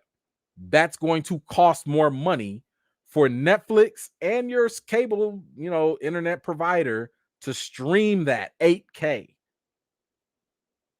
They're going to raise that price up to $30, if not 40, in the next 15 years. Y'all heard it here. It's recorded. Netflix will get to $30, $40 a month. But by that time happen, I'm telling you, they're going to sit there and be like, oh, is it too expensive? We got this cheap ad version, right? Mm-hmm. So just be forewarned. Be forewarned that cheap ad version is going to look ugly and nasty now until they raise the price on us later. Then we're going to be like, hey, ads. Hey, big head. How you doing? Yeah, real soon. What? Just wait. Just wait. I'm telling you. I think I'm at the $19.99 thing too, but I'm just telling y'all. But anyway, y'all let me know how y'all feel about the ads, if you getting it or not. Leave a comment down below. All right, what else do we have here? How we doing on time? Oh God, 150. Do we need this? Yeah, why not? Whatever. All right. Dave Bautista said that as y'all know, Guardians of the Galaxy is coming up on the third volume. And this third volume is going to be the final one. It is the final one from James Gunn. He has already come out and said that this is going to be the last run of this roster of the Guardians of the Galaxy, right? So Dave Bautista says goodbye as Drax, as filming has wrapped up for Guardians Volume 3. He said that it ended so subtly. He said in his Instagram post, I haven't found the words yet. Goodbye. Saying goodbye to Drax. It ended so suddenly, and I was on my next film before I could process it all. End of a journey that changed my life. And James Gunn also, commented like they took pictures with the cast and everything. Like everybody is, they just sitting there like having a good time, and but this is it for them. James Gunn said that's a picture wrap on the Guardians of the Galaxy trilogy. I love this amazing cast and crew and their beautiful talent, kind souls. Lucky man to have them on this journey with me for nearly a decade. My goodness, it has been almost like 10 years, hasn't it? Here's the thing. We're dealing with the multiverse here. Because we're dealing with the multiverse, anything could happen. For all we know, Drax might get recast and somebody else plays the role. For all we know, somebody gonna mess with the multiverse, and Star-Lord, Chris Pratt, and all them is probably gonna get switched up with Star-Lord T'Challa, and other people are gonna get mixed in with the roster. For all we know, maybe Drax dies. For all we know, maybe Drax has a happy ending and actually finds some way, somehow, maybe again through the multiverse, to be with his family. I don't know. All I know is I'm okay with this. I'm okay with them ending this roster of Guardians of the Galaxy because they had a full story told. Everybody got their story. Like they listen, they also have a Christmas edition, Christmas party version or something that's going to be out too. They've been doing this for 10 years. The same way, it wasn't the most hardest thing in the world to say goodbye to Tony Stark after 10 years. I can say goodbye to them. Y'all had a good run. Must be nice getting your full story told for your characters. Must be nice. Anywho, how are y'all feeling about Dave Bautista leaving as Drax one way or another? How are you feeling about Guardians of the Galaxy coming to an end? Let me know your thoughts down below. All right, we're going to move here. What else we got? This was the interesting one. So, y'all ever heard of like the Snyder Cut? I don't know if y'all have or not, but y'all know Snyder Cut. I mean, golly, do I have to go through the whole thing? WB in the past did Zack Snyder bogus. Unfortunately, he lost his daughter, to suicide, which was tragic. And it caused all this issues because WB, rather than giving Zack Snyder his time to grieve, in the middle of they had to make budget for their Justice League movie. So they gave us that crappy version. Then all of a sudden, all the fans was coming out, released the Snyder Cut, and that was a whole debacle for years. And then after that, they finally released the Snyder Cut, but on HBO Max, and Snyder gave us some 4-hour long thing. It was okay. I mean, it wasn't the best thing in the world. It was alright, I guess. So hey, I'm sitting here thinking like, hey, look, y'all won. Y'all got y'all released the Snyder Cut. It happened. Everything's cool. No, now restore the Snyderverse. Man, give y'all an inch and now y'all want a foot. Like, golly. Whatever. I mean, if that's what y'all want, maybe it happens. Maybe it doesn't. Personally, I ain't got no, dog in that fight. So I don't really care. That moved on to the Oscars, the 2022 Oscars. Now, you already know the Oscars have been trash. They've been a problem anyway for a long time for a number of different reasons. But one thing that the Oscars did last year was they added a new category, and it was a fan driven category, right? So rather than, I don't know, including superhero movies or any other genre movies into the best picture category as it should, they decided to just do, okay, let's just do the best popular movie fan vote so we can shut y'all up. That's essentially what it was. We just gonna shut y'all up, and we just gonna give you this little fan vote thing. Whatever y'all want, y'all win it. Leave us alone. So they opened that up to Twitter.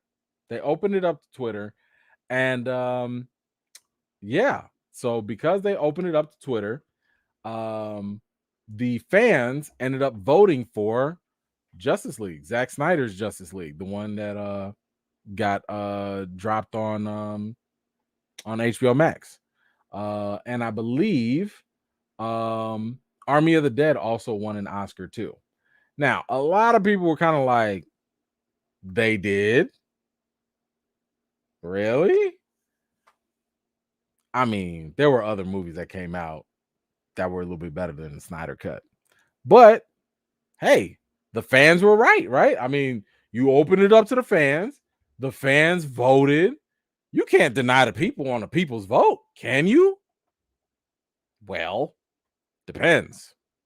If the people supposedly cheated, wait, what?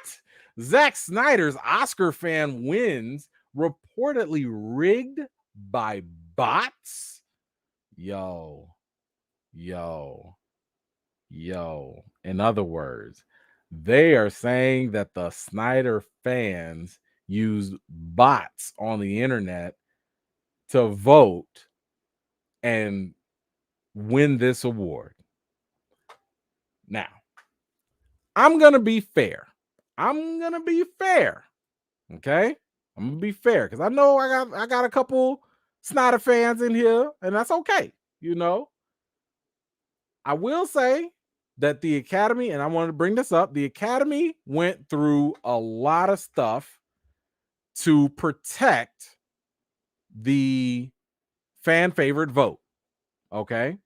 They went through a lot of stuff. I'm not going to go through all that. I'm just going to say that they went through a lot of stuff here to protect this. However, let me get a little bit of water first.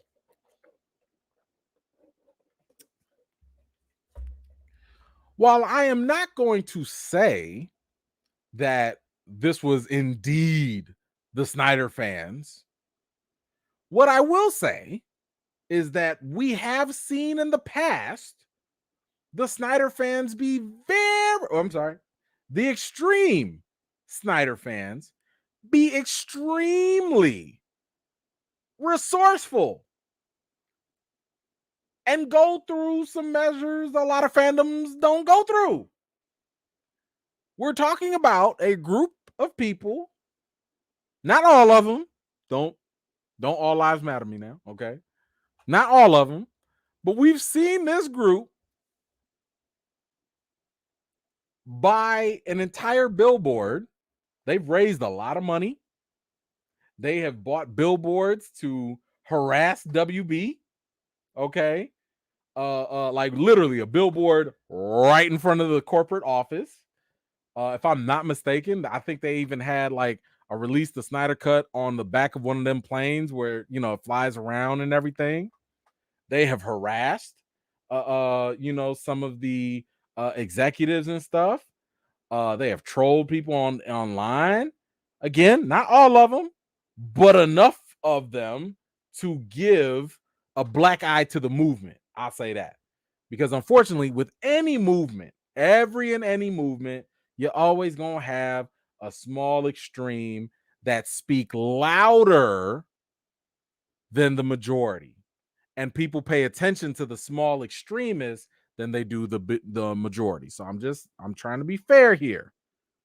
But that small, loud, extreme group have done some things that have made the general public look at the entire group as more negative than positive. Harassment, bullying, billboards, signs, all types of stuff, wild stuff. So all I'm going to say is when it comes to coming up with some bots to vote for something online, I'm not taking that out of the realm of possibility for this dedicated group of people that really, really, really, really, really, really, really like Zack Snyder. I'm just not. I'm not going to act surprised. There are very smart people out there. And honestly, that's on the Oscars. That's on the Oscars. For, in my opinion, I don't care what you think you was trying to do on you doing this on Twitter. Why didn't y'all do this on your own website? Host your little fan vote thing on your own personal website so that way you can control things on your personal website with your personal firewalls and securities and things like that. Not on some other third-party site that you ain't got no control over. I don't care what y'all paid for or what kind of security. Do it on your own site. Don't y'all want some clicks too? Because I know don't nobody really go to the academy.com or .org website anyway. But whatever, you know. So unfortunately, the mere fact that this is even, and again, I'm not saying it's true. I don't know. This just says according to an insider, The mere fact that it is out there, the mere fact that it is a possibility has already tainted this fan vote thing. It's tainted it. It's so Zack Snyder, Justice League, all that, they can have their award, but it's got an asterisk on it now. Sorry. Oh, my goodness. So I guess the question now is for all of you. Y'all think them Snyder fans did this? I don't know. Y'all let me know if you think that they did this, or maybe you did. I don't know. Y'all let me know. Let me scroll up and make sure I didn't miss anything. I think I did miss some. Hold on 1 second. There we go. Rhonda, what's going on? Regal Cinemas has RDX, Real 3D, Real D3D, IMAX 3D, 4DX, Real D3D. I'm sure you'll be able to find and see Avatar 2. I'm definitely keeping my same Netflix plan. Great. Love it all. And I would go probably with that 4DX, Real D3D, DD, 3DD. Yeah, I'll go with that one. Thank you so much, Rhonda. I appreciate you. Thank you for sharing that with us. Let's see. Buzz, what you got? Netflix ads are for bathroom breaks. Sure, if that's what you want to do. For me, it's the principle of the thing. You know, I'm like, I'm already paying you. I don't want no ads, but they probably gonna pressure us into it. But I think you're right. Thank you so much for that. Let's see what else. Hold on, what else? Ty, come through, Ty. Ty always be so generous with the super stickers. I appreciate you, Ty, as always, ma'am. Thank you so much for that. All right, let's move on. Here go a quick thing. All right, listen. I will stick to what I said. I am not going to give spoilers about this. This is for Doctor Strange 2. If you haven't seen it by now, again, please hurry up and go see it. But no, we are not going to go into spoilers with this. But what I will say is that there was the writer for Doctor Strange 2 has been going on a media run, press run, doing interviews, answering questions and stuff. And there were a couple things that, you know, like there were like non-answers, nothing that's really all that big of a deal. But one thing that he did talk about was the Illuminati. Now, again, the Illuminati were already in the trailers. If you mad, I'm sorry. Blame that on Marvel. It's public information. Marvel failed everybody with the trailers, and they've admitted it. But this is what I got a problem with. I got a problem with what this writer just said. He said Doctor Strange 2 reveals if the Illuminati exist in other universes. Now, here's what he had to say. In regard to the I'm sorry. I didn't mean to sorry about that. Let me zoom in here. Let me zoom in. I didn't know there was an image in there. Let's see. Yeah, right there. Okay. He said that not that we know of in regard to the Illuminati. I guess they could exist, maybe, but not so far as we know. They only exist in 838.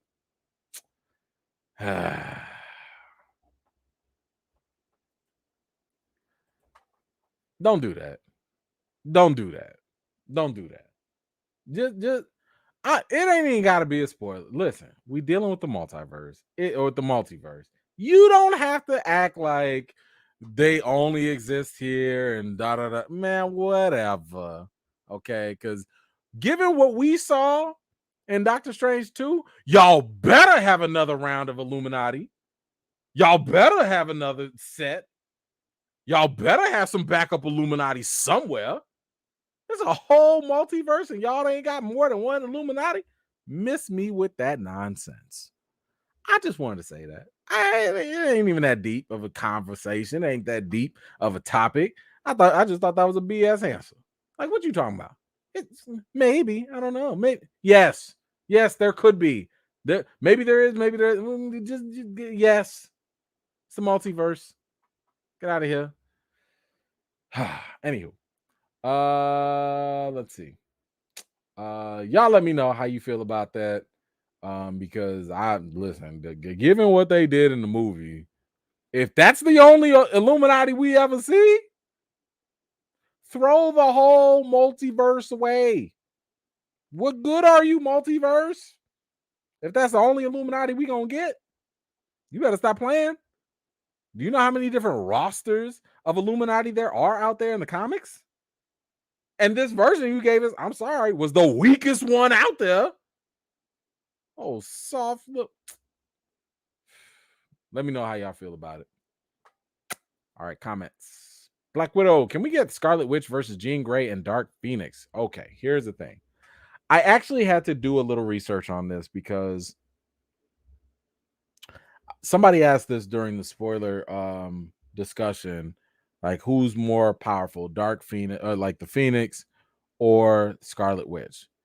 And I was under the impression that, you know what, Scarlet Witch should be able to win that because she could alter reality. I'm sorry, I don't care. Like, she could be like, yo, no more Phoenix. There go Phoenix, you know. But after doing a little more research on the Phoenix itself, I don't think that's going to be the case. I don't even think you want to have this versus because the Phoenix, the force, the essence, the spirit, that whole thing. First of all, most of it is all about death and revival, right? So you can't really like, I mean, you could kill it, but it'll just keep coming back because that's what it does. The Phoenix, like where it resides on a level kind of close to the living tribunal. Like it's in that realm of things. You know, we got like our little street-based heroes, our superheroes, maybe the godlike heroes or godlike characters, then the cosmic celestials, then you have like the cosmic beings like eternity, infinity, and you know, order, chaos, and stuff. Then you go all the way up. Phoenix, Living Tribunal, the Beyonders, and then you have God, the one above all. Remember, Phoenix is just right here. Wanda's probably like around here, God level ish. Phoenix is up here. I don't think you want that. I don't think we want to kill Wanda that fast. I'm just saying. So anyway, thank you so much for that, Diane. I appreciate you. Let's see. Okay. So I did want to get that out the way.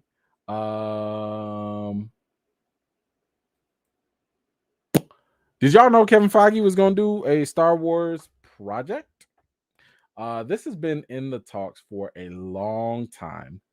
And I say project because I don't think it's been confirmed that it's a like it could be a series, but I think most people are assuming it is actually a movie, right?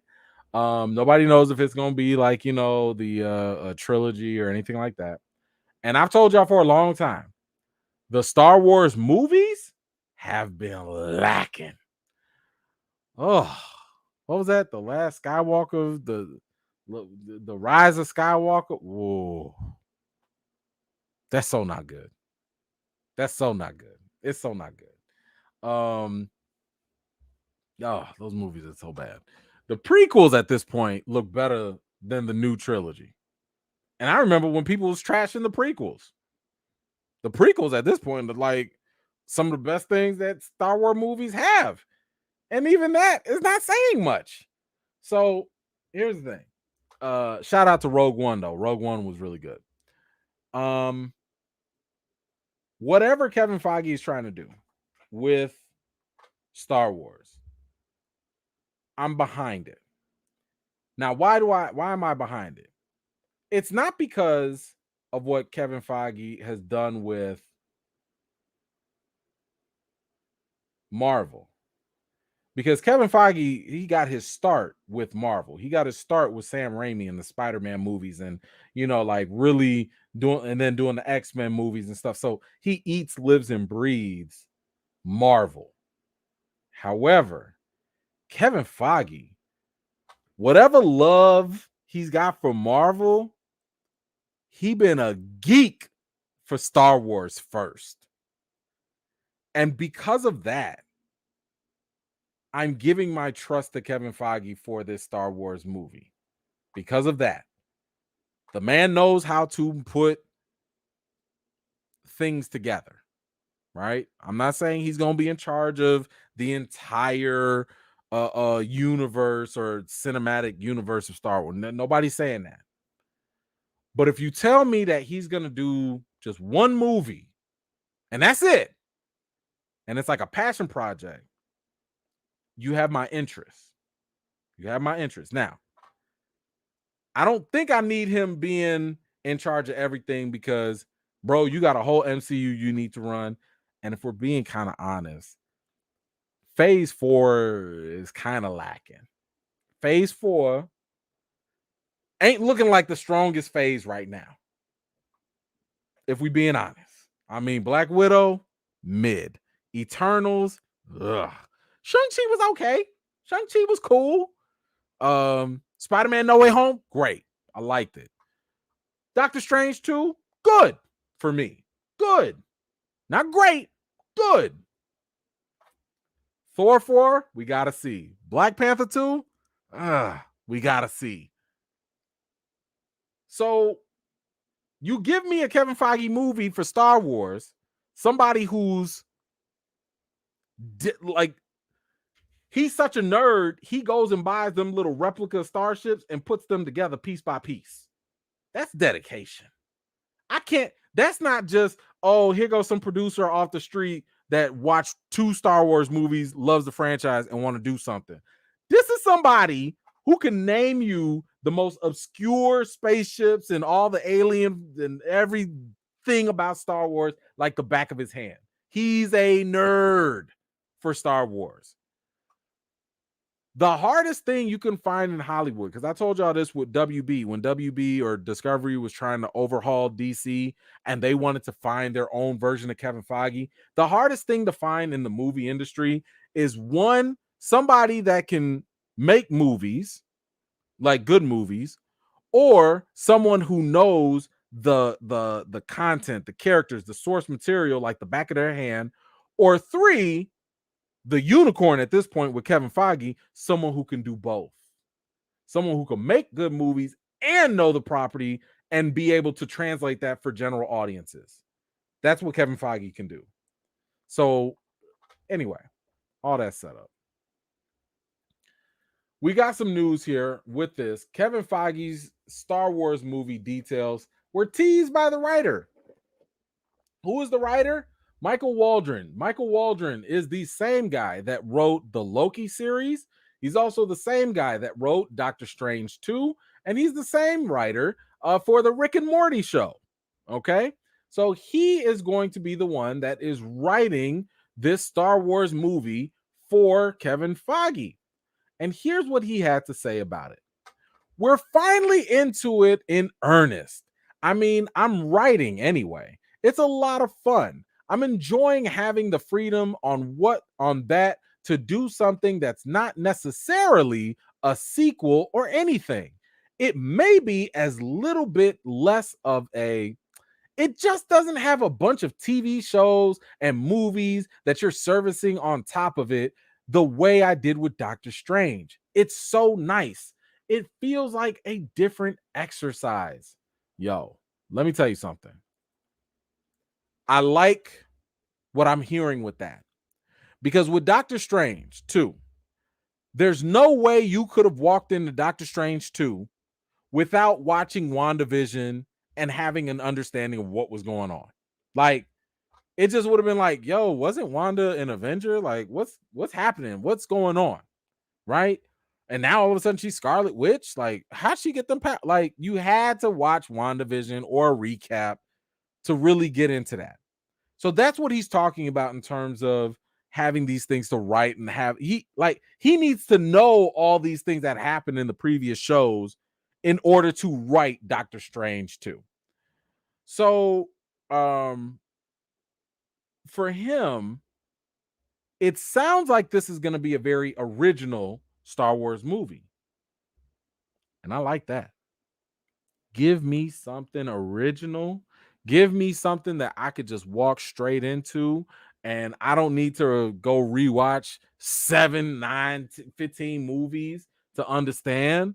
I think that is perfect because the biggest issue I've had with Star Wars has been the fact that, like, damn near everything has to happen in Tatooine. Everything got to be about the Skywalkers. I'm like, yo, we've got it. We understand the Skywalkers are done. Please, y'all keep talking about it's a big old galaxy, and we keep talking about one family. Move on. It's a galaxy. Don't get me wrong. I still want me some lightsabers. I still want the Force. Give me a couple Sith in here, and maybe introduce something else. But they said that it's something that's not tied to anything before, so I'm cool with that. And if that is the case, I'm hoping that they do Knights of the Old Republic. I think that'll be dope because that's something we have not gotten yet. At least not on the big screen.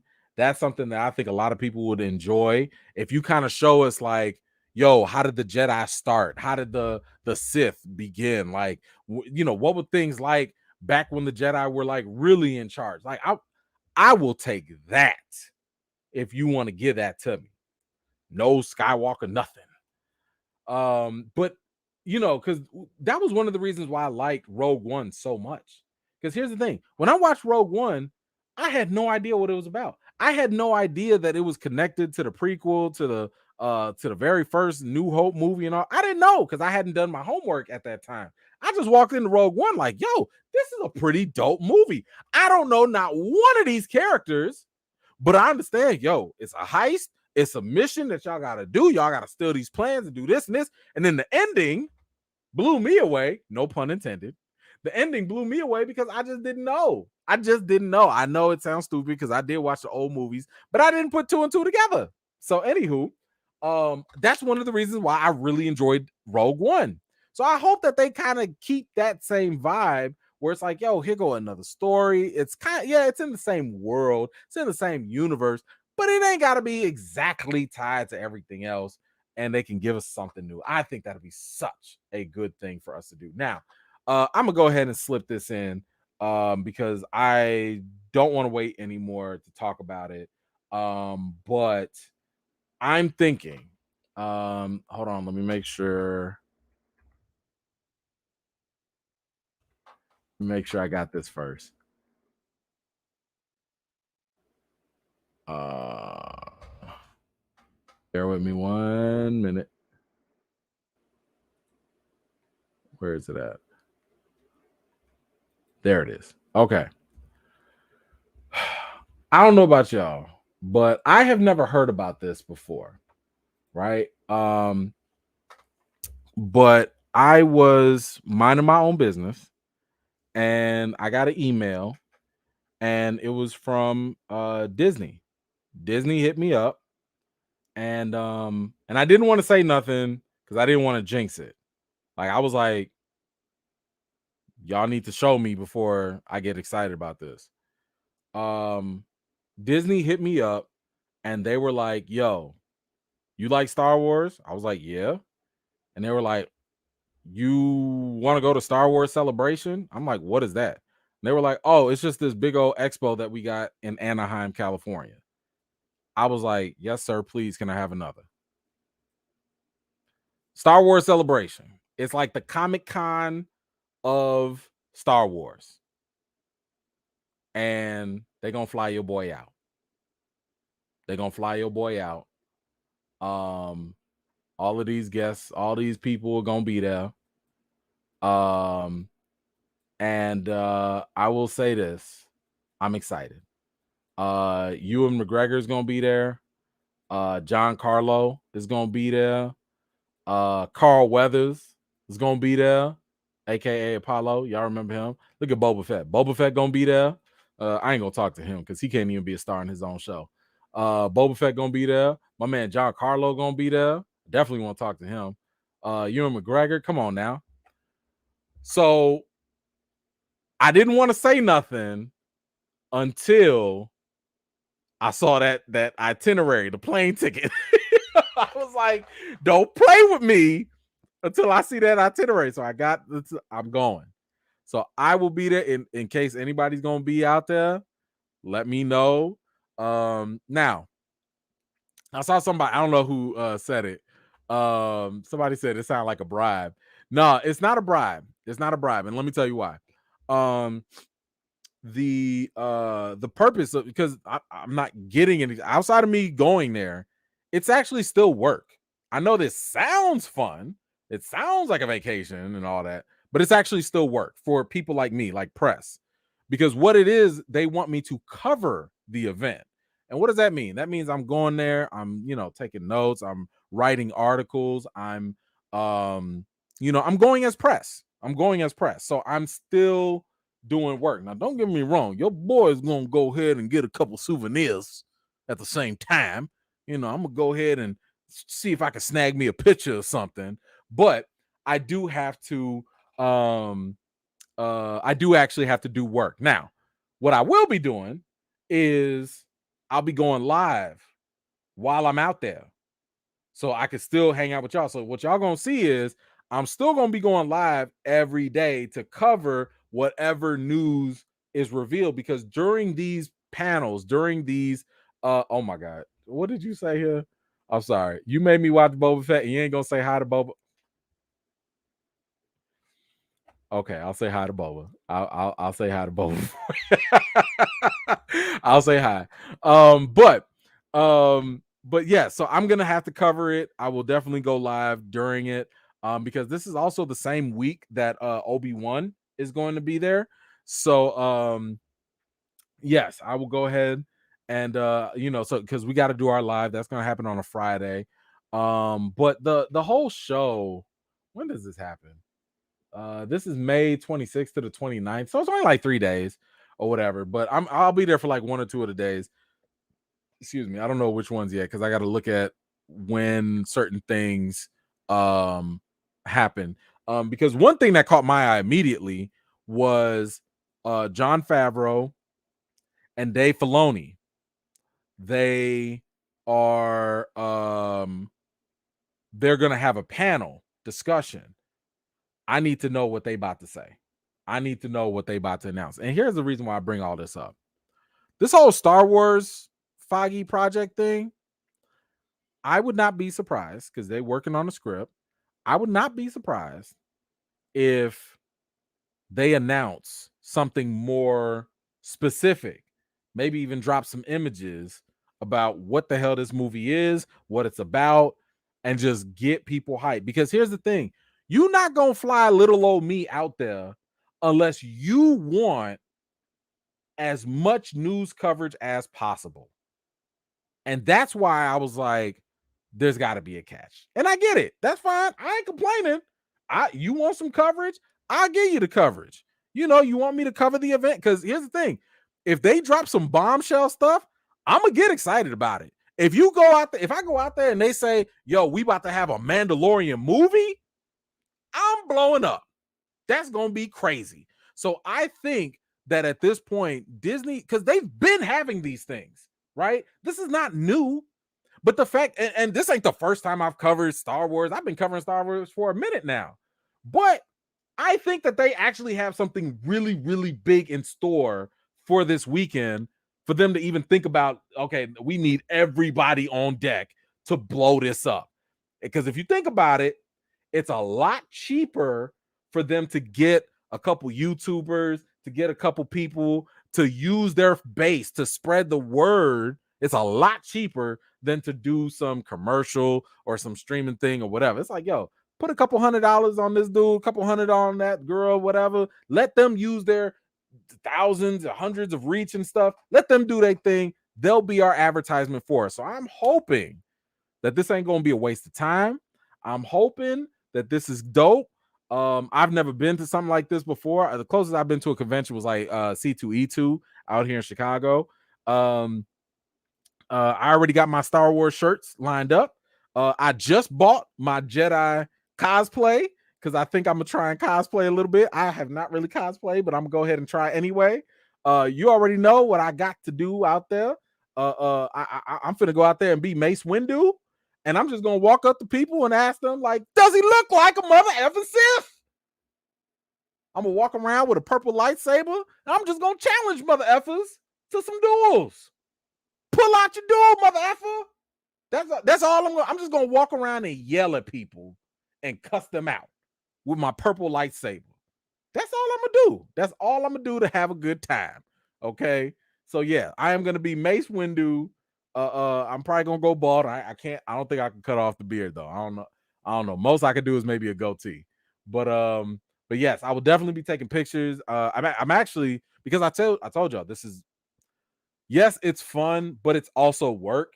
I actually have to get a cameraman. So I got one of my guys that my editor from the movie blog, he's flying out because we're putting this on the movie blog too. So we're gonna shoot video, we're gonna be taking a lot of pictures. Again, that's because we have to show that we do some work. But it's gonna be a good time. It's gonna be a good time. So anyway, I just wanted to share that with y'all. I'm really excited for it. I can't wait to cuss people out as Mace Windu. That's gonna be fun. But yeah, so that is definitely gonna be, and I'm definitely anticipating something amazing to be announced because ain't no way. And I refuse to miss more of these things like CinemaCon, where they showed Black Panther footage. They showed all these little sneak peek. Man, I am going to all these things next year. And covering them and going live and talking to y'all, bringing y'all the news first, all of that good stuff. But yes, I will get on that for sure. Okay, let me go back. Y'all let me know, by the way, how y'all feeling about the Feige project and Star Wars in general. You know, let me know how you feeling about that. Let's see. Let me go. I scrolled all the way back. And here we go. I am Doom. Snyder fans in the chat are like, want to know how we did it? Oh my god. For real? Is it that bad? Oh boy. Look, deny. Thank you for that. Appreciate you. Daniel Ben, what you got? Take it with a grain of salt, but are us fans 100% sure Black Panther Wakanda Forever takes place before or after Endgame? I will say that I am 95% sure it takes place after Endgame. And I only give that 5% for being generous, by the way, because there's a small possibility that they might, or that they could change it. But if I were you, I would not bet money that it takes place before the blip or during the blip. I wouldn't play. I have a lot of reason to believe that it takes place after Endgame. I'll leave it at that. That's as much as I can say. I would not be pushing for a recast T'Challa. I would not be doing what I've been doing all this time. If it took place during the blip, I'd be quiet. I'd have no reason to keep going out and reminding people about this. So yeah. Let's see. Brooke, I see your comment. Thank you for that. I will get on the D. I haven't even been on Instagram outside of stuff that I scheduled. So my bad. I will get on there for you. Don't matter of fact, send me another message just to kind of bump it up my thing because I just be missing it. So I got you. I got you. Don't worry about it, Brooke. I got you. Thank you so much. Daniel. Feige said he has no plans to leave Marvel. Okay. Yeah, I don't think he would. Yeah, I mean it's all Disney. It's all in-house. So I don't. Did somebody say he was gonna leave Marvel? Okay. But yeah, I'm with you. Thank you for that. And thank y'all for the kind words. I appreciate y'all. Can't wait to go back and read all this. I'm scrolling, I'm coming down. Okay, Daniel, back at it. If Ryan Coogler and Feige, the geniuses, are we believing that if they are the geniuses we believe they are, Black Panther Wakanda Forever would be set during the blip era? Take with a grain of salt. You never know of Star Wars Celebration, bro. No, I did not. I did not. I don't go to conventions like that. So that was not something I was checking for. And a lot of the conventions, the way that they are known is by the type of announcements that are made. For example, CinemaCon has been happening for a long time, but it only has been, in my experience, recently that more significant news has been dropping from CinemaCon. So like, yeah, you might have a couple trailers here or there, but nothing that was like earth-shattering. Now studios are like, oh, CinemaCon is where we need to really get some press. So we really gonna drop our big hitters here. We really gonna drop the extra footage here. So now they up in the ante. So now something like that is increasing its popularity. So for Star Wars Celebration Day, I mean, you tell me what's the biggest news that's ever dropped out of a Star Wars Celebration Day at all? I don't know. Maybe there has been, but for me, it has not landed on my radar. And it wasn't something I was checking for. But yeah, as for Ryan Coogler and Feige, if they were the geniuses that we really thought they were, they would have never said don't recast T'Challa. So I'm not about to automatically give them that much more credit and say that, oh yeah, well, they should put it behind, the blip. Like, no, like y'all should have just never talked in the first place. Y'all should have never mentioned nothing. Y'all should have delayed the movie from the jump. Y'all should have taken your time, waited for people's emotions to calm down, grieve, and then make decisions. So I think we need to chill with the genius labels that we keep throwing out to people, because again, everybody's human. Kugler's human, Feige is human, and because they're human, I'm not going to give anyone blind faith. I only give God blind faith. I give no man blind faith. I give no person on this earth blind trust and faith, because everybody can screw up. Everybody can mess up from time to time because we're all flawed beings. So, yeah, I'm not giving a lot of based off of all the stuff we've heard, based off of all the things they've done, they haven't given me enough reason to believe in whatever they're doing yet. Not yet. But thank you for that. Appreciate you. Let's see. Hold on. Let me go back. Okay. Okay. Whew. That was a lot for Star Wars. Okay. Now, oh boy. Here we go. Y'all franchise. Here we go. Here we go. Let me tell y'all something. I do not. If I could, I would not talk about this franchise every week. I'm starting to believe that Vin Diesel is trolling us, because it's been 3 weeks in a row that I have been forced to put Vin Diesel's picture up for a Fast 10 update. Has it been 3? It might be 4. I'm so tired. And this movie ain't, I can't wait for this movie to come and go. But the messed up thing is that there's gonna be an 11th Fast 11 movie too. They gonna like this ain't it. So we just gonna go through this. Now listen, we already went through the whole debacle with him and The Rock. We already went through all his, him having his issues with Justin Lin and all that.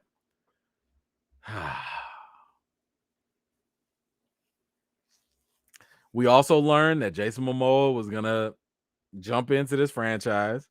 We also learned that Brie Larson, aka Captain Marvel, is jumping into this franchise. I'm so sick of this. Well, hey, why not? We got all these stars and all these people in there. Let's go ahead and throw Jack Reacher in there too. Why not? That's right. Fast X, Jack Reacher star Alan Ritchson joins the next installment in the Fast and Furious franchise. So yeah, he's I don't know why. No, I take it back. I think he is going to be Vin Diesel's third cousin on his mama's side, stepbrother that was long lost and wants to reclaim being part of the family. Yep. That's it. That's exactly why they went and got him. But I don't know if y'all knew this or if y'all recognize this pattern. When it comes to the dudes, they try to get big swole dudes. They got big swole Jason Momoa. They got big swole John Cena. Now they're getting big. Now Alan Richardson, brother, that's a big guy. Okay. Like, look, I'm 6'2", he's 6'2", he make me look like a kid. Like, that's a man right there. Okay. So great guy too, by the way. Like, if you haven't watched Reacher on Amazon, please go watch it. It's a really good show. I did like it. I did a very fun interview with Alan. He's stand-up dude, really awesome guy. But bro, why'd you have to join the Fast X F10? What up? Why? All right. Anywho, that's it. I don't have nothing else for this. They already said, keep in mind, this is one of the reasons, allegedly, that Justin Lin dropped out. The budget is insane because they keep on hiring actors. How many damn people gonna be in this movie? Y'all already got your whole family coming back. Y'all done brought back Han from the dead with magic. You brought back. You gonna have Jason Statham in that? Like, who's not in this movie no more? That besides The Rock. The Rock is the only one that I think is not gonna be in this movie. Rest in peace, Paul Walker. But like, golly, how many people you need to drive in this movie? Where y'all going? What are y'all doing? Oh.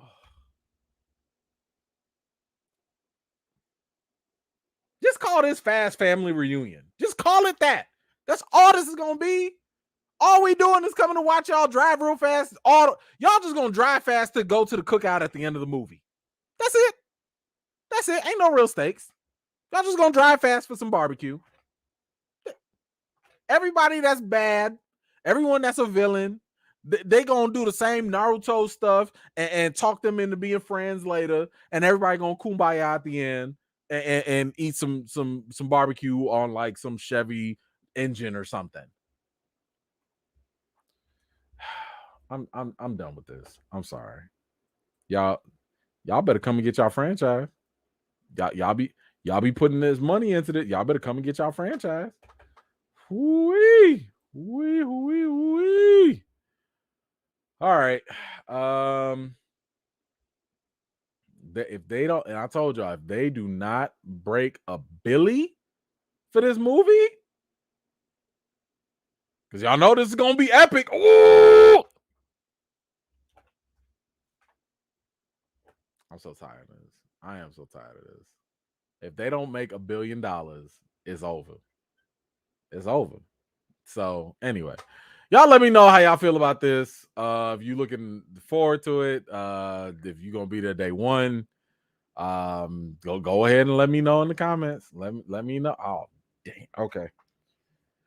Time for another one. Hold on. Let me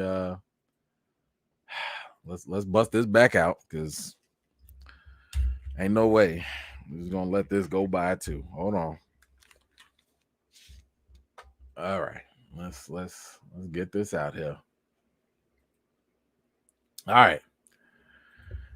Whew, do we need a rundown for this? Golly.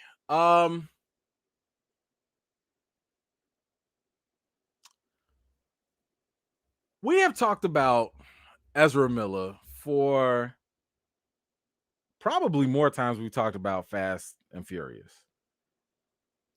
Ezra Miller has been arrested multiple times. Ezra Miller has harassed people, have restraining orders put on them, left them, let go of them, whatever. And for a long time, I've asked the question, like, yo, WB, what are you doing? Where you at? WB, what you gonna say about this? And the biggest issue has been the fact that, the Flash movie is shot. And because it's been shot, some people have been saying, like, yo, Ezra got arrested like twice in Hawaii. It's not a good look. And recast the Flash. Just recast the Flash. Because I'm sorry, ain't nobody checking for Ezra Miller. Ezra Miller is not putting butts in seats. Just not. So, as I've been saying for the longest, WB needs to recast and just take that loss. They need to. Because ain't no way you do unless they do very select hand-picked top of the line press and tell those press, don't ask nothing about them arrests, don't say nothing. You ain't no way you're gonna promote this movie well. I just don't see how. Now, it's totally possible that Ezra Miller will get recast after this movie, because you can't just throw somebody else in this role, because Ezra's playing multiple versions of themselves, so you're pretty much going to be shooting the whole movie over. And I don't think this is a movie that's going to earn that money back in the first place if they reshoot it and recast. So what does that leave for WB? They just not going to do nothing. Ezra Miller reportedly remains the Flash in the DCU movie despite all them arrests. Woo, woo, woo, woo, woo. Must be nice. According to, and I believe this guy works for Variety, he was told that WB is not considering replacing Ezra Miller on The Flash. Miller was arrested twice in Hawaii this year, once for disorderly conduct and harassment, and again for second-degree assault. And that's that on that. WB said that they're not going to do it. WB said, yo, this is our they. And we going to stick with them. Okay. I'll go watch the movie, but here's the other thing. I heard online anyway, and, take this with a grain of salt. I heard that they screened The Flash to, like general audiences or whatever.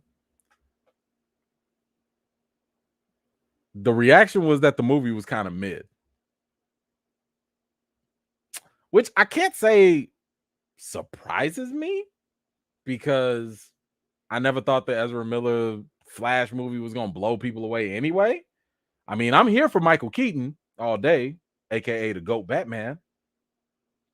But Flash movie was never going to be like, oh, get your money, get your tickets. Let me race on down to the movie theaters. Nah.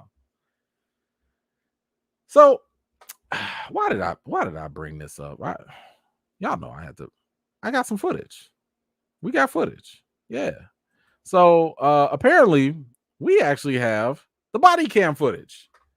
We have body cam footage of Ezra Miller being arrested, and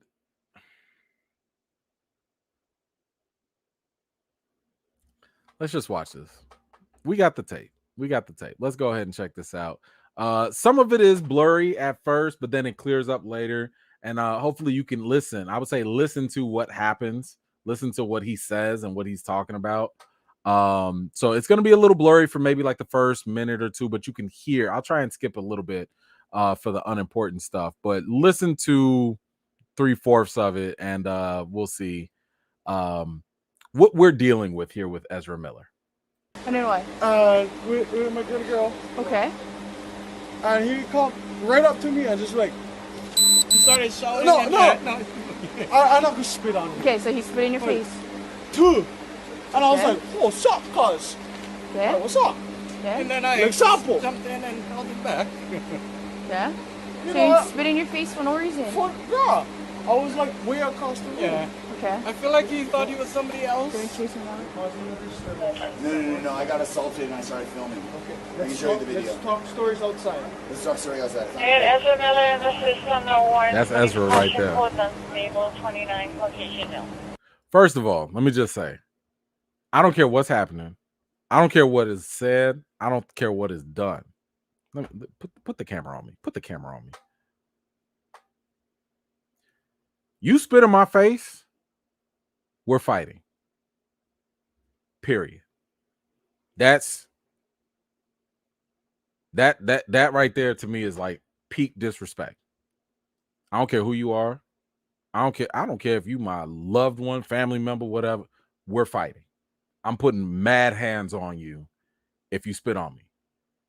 You could hit me. You could call me out my name, whatever. You spit on me, we're going to have physical altercations. Just saying that. So anyway, okay, let's get back to it. Sorry, just want to put that out there because I don't know why these people just allowing Ezra Miller to spit on anybody, or either way. I don't know if Ezra spit on him or vice versa. Whatever it is, I don't play that. I just don't play that. But anyway, here we go. I got assaulted in this bar twice in a row. I film myself when I get assaulted for NFT crypto art. What's your name? What's your badge number? Tell me your name and your badge number. White key. Ezra. Full name, full badge number. Tell me your name and your badge number. Oh, Tell me your Ezra name and your badge number. Please don't touch me. Tell me your name and your badge number. Now. Tell me your name and your badge number now. 136. You talking to the police like that? Central 131. I mean arrested for disorderly conduct? Yeah. Okay. I was assaulted, you understand that, right? Okay. Well, you could have told us that instead of running away and playing all of these theatrics. You could have just told us that. I'm sorry, No, you're not officer. sorry. You could have took I am this thing sorry. real quick. But I'm no, sorry. you wanted to play the game. I was No. complying. Well, you didn't want to complying. I was. You said get off the road. I got off the road. No, you didn't.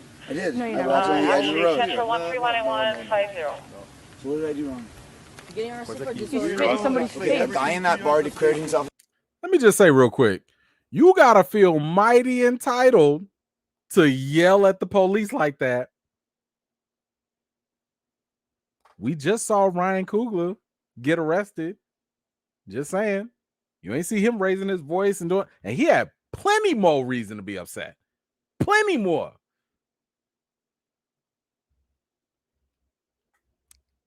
Very, very clear example of feeling privileged enough to the point that you think you can go and scream and yell and walk around in a very assertive manner around armed police and yell and think ain't nothing gonna happen to you. A lot of us ain't got that kind of privilege. That's what we talk about, privilege now. I don't want to hear nobody talking about, oh, well, I'm poor too, and I don't have nothing. Nah, that ain't the privilege we talking about. We talking about the ability to think that in society, you can get away with talking to police like that, and ain't nothing else gonna happen to you. As a black man, I would never. I don't care how wrong I think the police are, because I want to make it home tonight. I want to make it home after that altercation. Ezra clearly felt as though they were in the right. And because they're in the right, they're entitled to talk to the police however they want. Yeah. Anywho.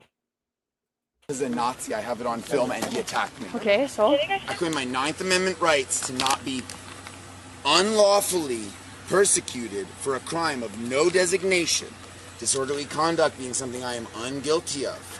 I claim my 4th Amendment rights to not be searched and seized on no probable cause that you will not be able to offer in a court of law.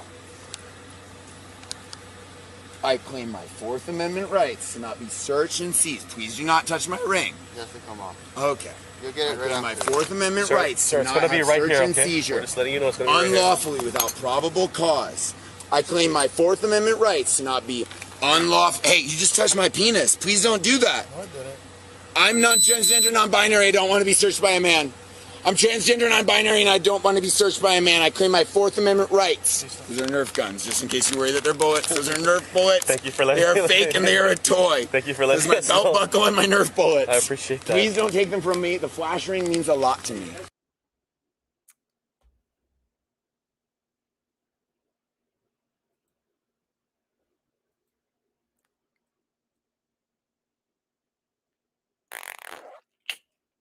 All right. Is this y'all day? Is this y'all day? Come and get y'all day. I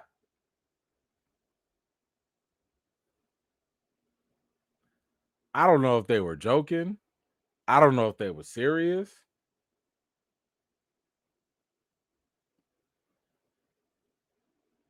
I hope they.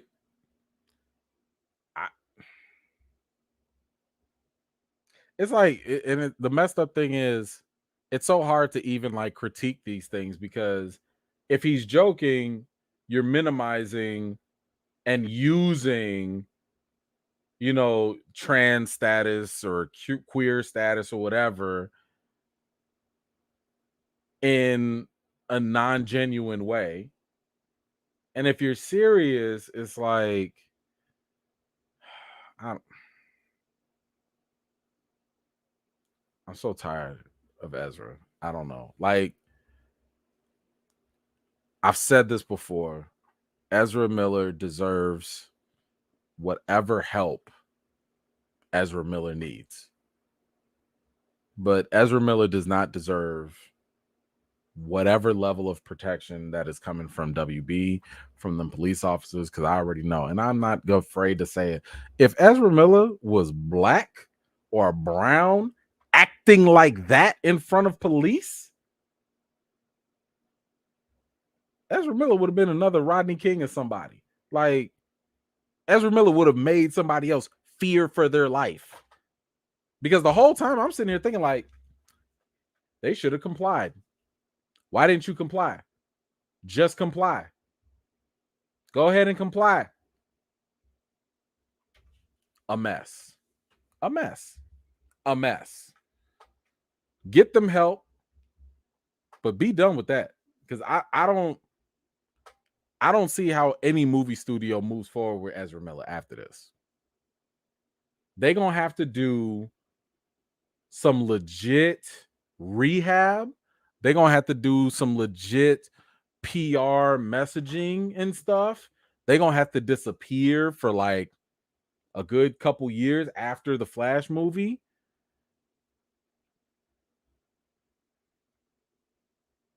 Hey, yo, I couldn't do it because this is America. This is America. But not for Ezra, apparently. I don't know. Anywho, y'all let me know. what did you think about Ezra Miller's new situation? Actually, it's not that new. It's actually the body cam from, I think, the second arrest, or maybe this is from the first one. I don't know. Ezra keeps getting arrested. I can't keep track of him. I don't know. But what did you think about the body cam footage? And how do you feel about WB making the decision, reportedly, that they're going to keep Ezra Miller? Does this make you want to not see the Flash, or will you still go see it? I don't know. Let me know what you think in the comments below. All right.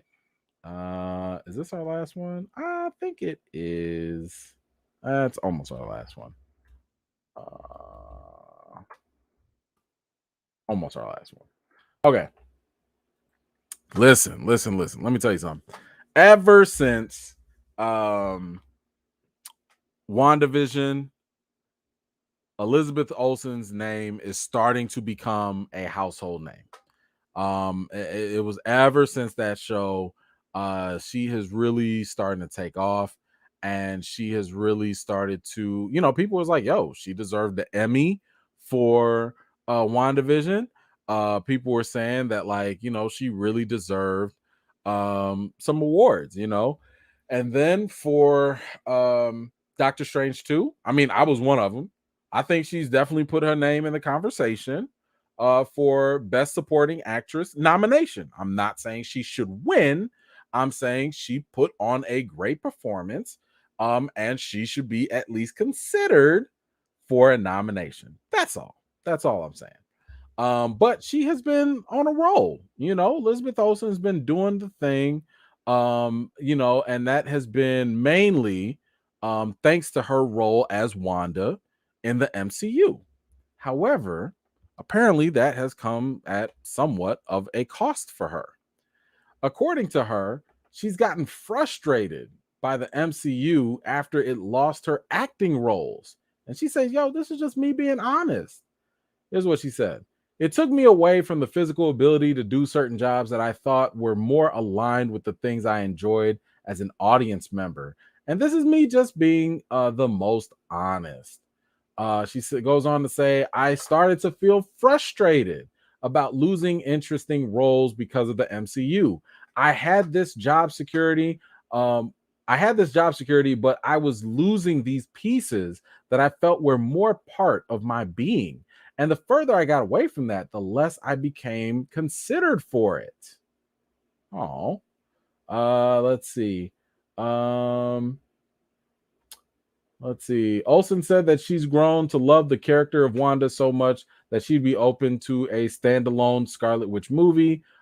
She says, I think I would, but it would really need to be a good story. I think these films are best when it's not about creating content, but about having a very strong point of view, not because you need to have a three-picture plan.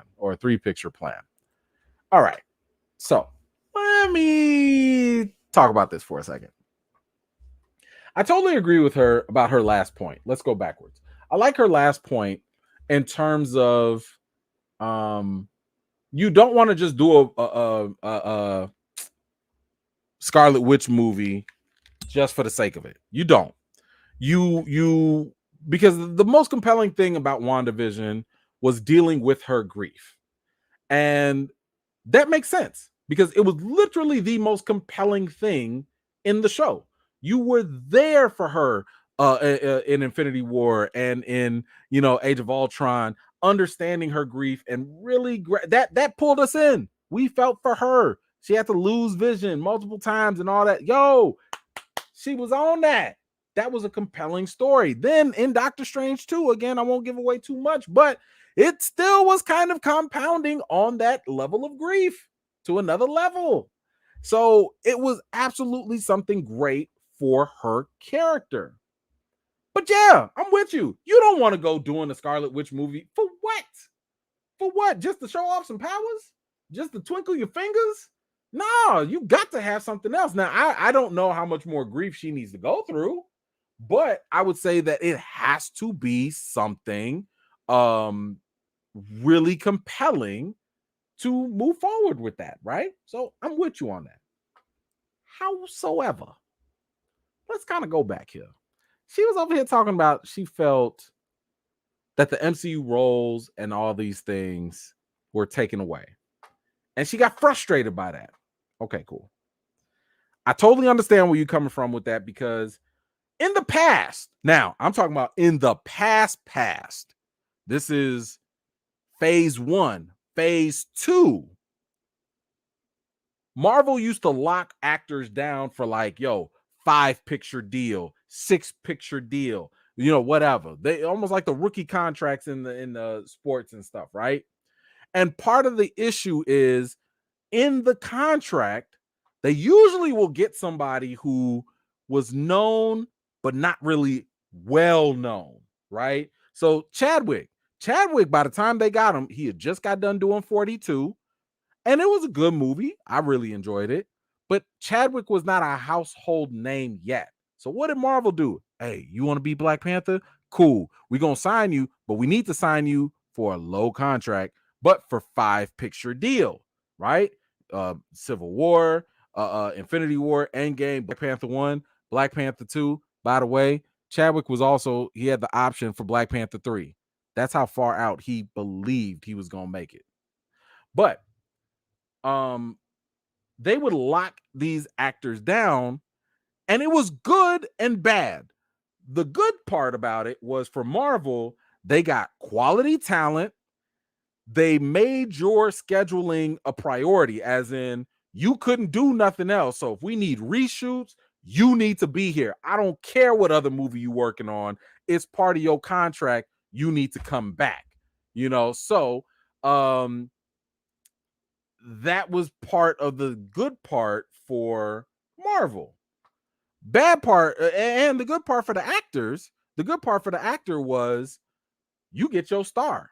You get to level up, right? So when you get to level up,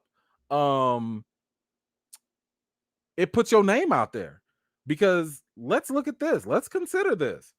Wasn't nobody checking for Chris Hemsworth or Chris Pratt or Tom Holland before they got their roles. Before they got those leading roles, nobody was checking for them. And guess what? After they got their household names as Spider-Man and Thor and Star-Lord and all that, they started doing a whole bunch of other movies. That's kind of the trade-off. Marvel locks you down, holds you up, but they raise and elevate you to a more global, landscape, and get you more attention. It raises your fame up. But let's keep going backwards. Here's where I got some issues. What you mean you getting frustrated that you couldn't get roles? Tom Holland getting roles. Chris Pratt is getting roles. He's Luigi and Garfield and all the Jurassic Park and that. Benedict Cumberbatch is getting roles. Scarlett Johansson did like 2-something movies, got award-winning projects, Jojo Rabbit and all that.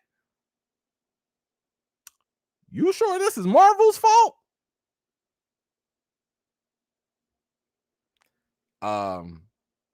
Is it Marvel's fault that you can't do this stuff, or that you're not getting these roles?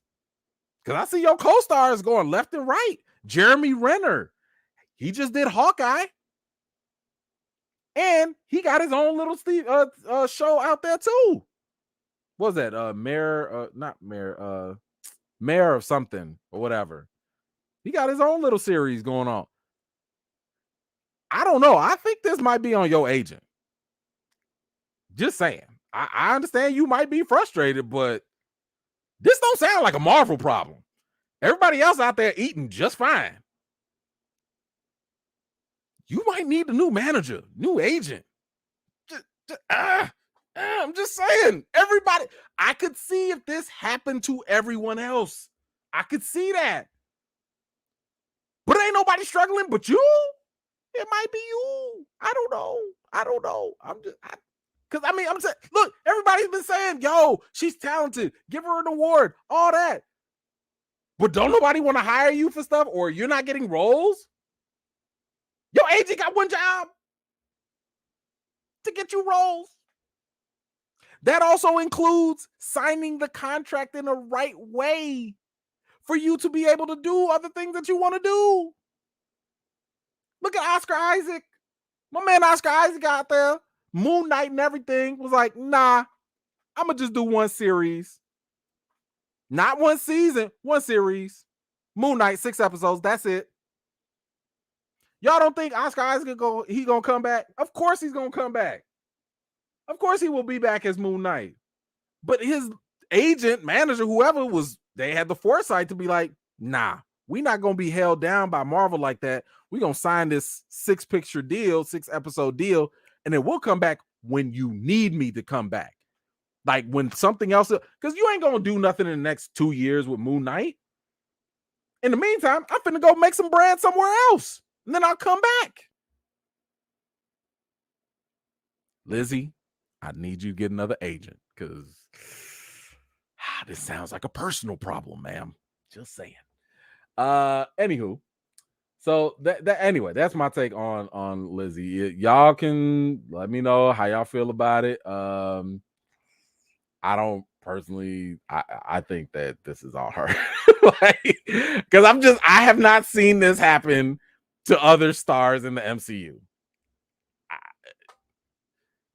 I mean, other people working, other people got better contracts, but you don't.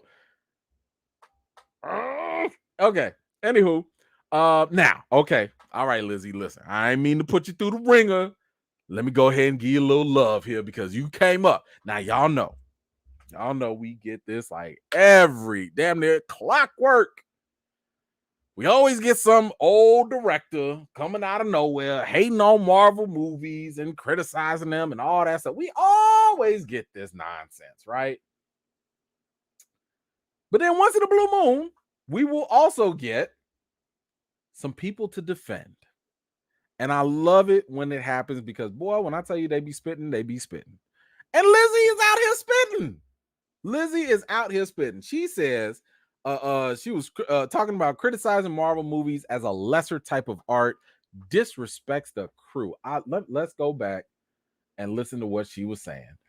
She says, I'm not saying we're making indie art films, but I just think it takes away from our crew, which bugs me. These are some of the most amazing set designers, costume designers, camera operators.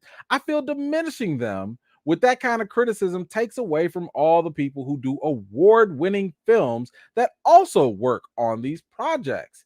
From an actor's point of view, whatever, I get it. I totally understand that there's a different kind of performance that's happening. But I do think throwing Marvel under the bus takes away from the hundreds of very talented crew people. That's where I get a little feisty about it.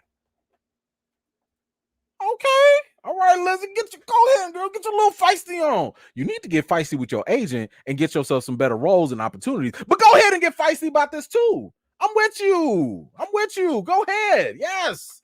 Because this is something that I've told y'all for a long time. It's stupid.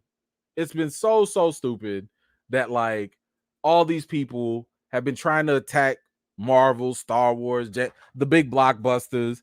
You getting mad for what? Because the industry's change with it. That's like people getting upset in the music industry because rap changed. If rap changed, you need to change too. You don't see people rapping the way that Kool and the Gang rap or the way LL Cool J used to rap back in the day. You don't see like how NWA used to rap, back in the 80s. People change the style and flow and the charisma of rap. Now, that doesn't take nothing away from the greats. But what it's saying is that, as people change and evolve, as the tastes adapt, you need to go with it too. It's one of the reasons why to this day, Snoop Dogg is still relevant. It's one of the reasons why look at someone like Usher. Usher is still relevant. Usher was out here doing smooth R&B and everything. And guess what? Smooth R&B just did not take off the way that it used to in the 90s and early 2000s. And Usher was like, cool. I'll just do these club beats. I'll do these little club beats in a minute, and then I'll do something else. And now my man is still working. Where's Mario? Y'all know Mario. Where's Mario? You should let me love you. Where's he at? So listen, all I'm saying is all of these directors, you're going to have to get with the program one way or another. The industry has changed. One of the things that made the industry change is the mere fact that, you know, people, the reason why people go into these big Hollywood blockbuster movies, right? Because back in the 90s and in the early 2000s, you could drop original movies like that. It was the place to be. Yo, when I tell you the 90s was hitting when it came to original content, I mean, you could go to Blockbuster. If it went to straight to DVD, it didn't matter because you probably was going to find some fire hiding in the Hollywood video Blockbuster aisle somewhere. You probably was going to find some fire, right? But the thing is, things changed. Things changed in the late 2010s, and a lot of that had to do with comic book movies. But it wasn't only comic book movies. It was also James Bond. It was also like Die Hard. It was all these other movies, because the one reason why people started going to these bigger movies is because of familiarity. A lot of people were like, you know what? I don't know if I want to take my $5, $10 and risk it on this movie that I've never heard of, that I have no idea of, versus a sequel or a franchise or an IP that I do recognize. Let me get that Harry Potter Part 18. Let me get this other Marvel movie. Let me get that recognizable James Bond ticket. This is what I'm saying in terms of like how the movie industry has changed. This is why a lot of the movie studios have shifted from giving you a lot of the original content and giving you more franchise content. Now everybody wants to do a cinematic universe, right? Think about it like this. Back in like the late 80s or something, you had Tom Cruise and Dustin Hoffman and Rain Man. We talking about a movie that was like phenomenal, right? You drop Rain Man today in the theaters, that's gonna make zero noise. You gonna see that on streaming on some other like Amazon Prime or something, you know, and maybe it'll get like a little bit of buzz. Maybe they try to save it for awards consideration, but the masses won't see it the way that they saw it back in the 80s, 90s, or whatever. So the industry has changed, and because the industry's changed, these directors got to change. You gonna like look, I'm not saying that you're not supposed to do the indie art house stuff, because you still got people like Robert Eggers out there. He's still doing his thing. You could go watch the Northman, for example. Solid movie. It's definitely not for everybody, but it does have that lane and it owns it, right? So go ahead and still use those things. But here's the thing. It's all art. It's all art. It makes no sense. The same people that work on them little indie art house movies are the same people that work on the big art, the big blockbusters too. One is not better than the other. It's about preference. What? Because I don't like musicals, that means I need to go trash musicals? No. Let people like what they like. I'm not going to go on a crusade talking about like, all you people that like black and white movies are just, those things are not cinema. Shut up. Let people like what they like. Except for Venom 2. It's trash. All right. But hey, yo. Lizzie wasn't the only one out here defending these movies. My man Ethan Hawke. Y'all know, good old hero from Moon Knight.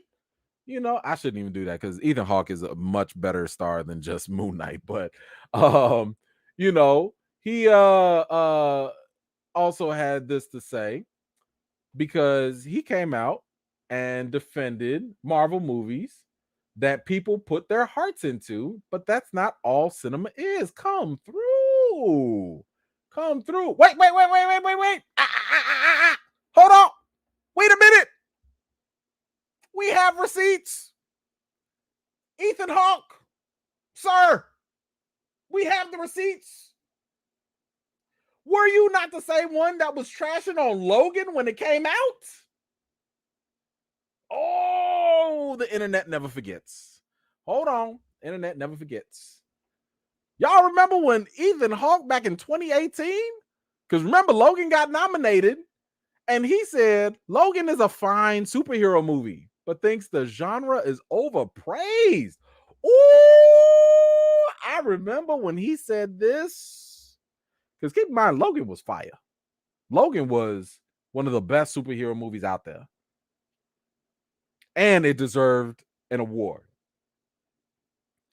And when Mr. Hawke said this, ooh, he got raked through the coals. Like, oh, they dragged him so hard. Hold on one second. But, because I'm going to give, we got one more. I'm sorry. We got one more. Because as we do keep receipts from the past, we still want to be fair around here as much as possible. We still want to be fair. And I will say I didn't know this, but a little while later, just a little bit later, Ethan Hawke did come out. It was a couple months after he made that crazy comment. He did come out and clarify. He did clarify his statements. So we going to be fair to Harrow right now. And we going to play what he had to say. Because he clarified his comments. And I want y'all to listen to what he had to say. And this is in regard to his comment about Logan and all that. So let's give him a shot. Let's give him a shot. Because I want to be fair. I don't want to be trashing nobody for no reason. Now let's listen to this. Uh-oh.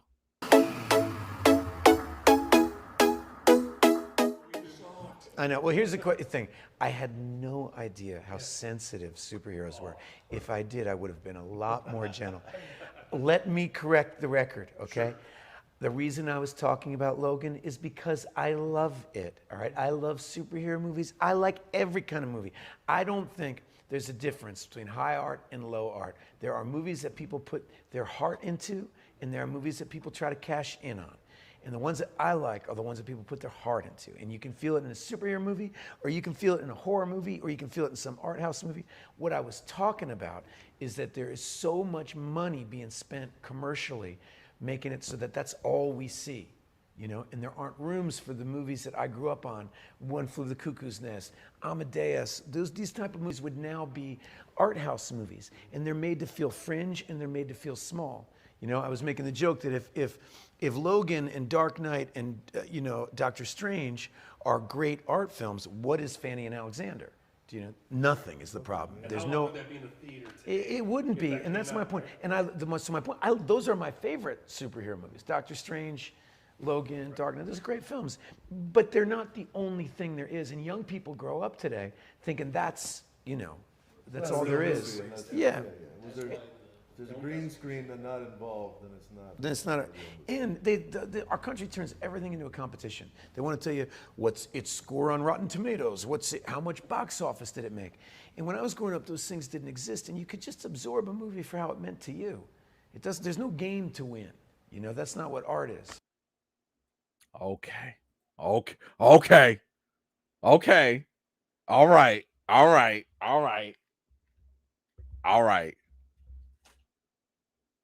All right. I hear where you coming from now. I ain't mad at that answer. Because you know what? He's right. Especially with the whole competition thing. Well, this made all this money. All the critics said this. All the fans said that. It's gotta be trash. And people they're not allowed to enjoy stuff. You know? So, you know what?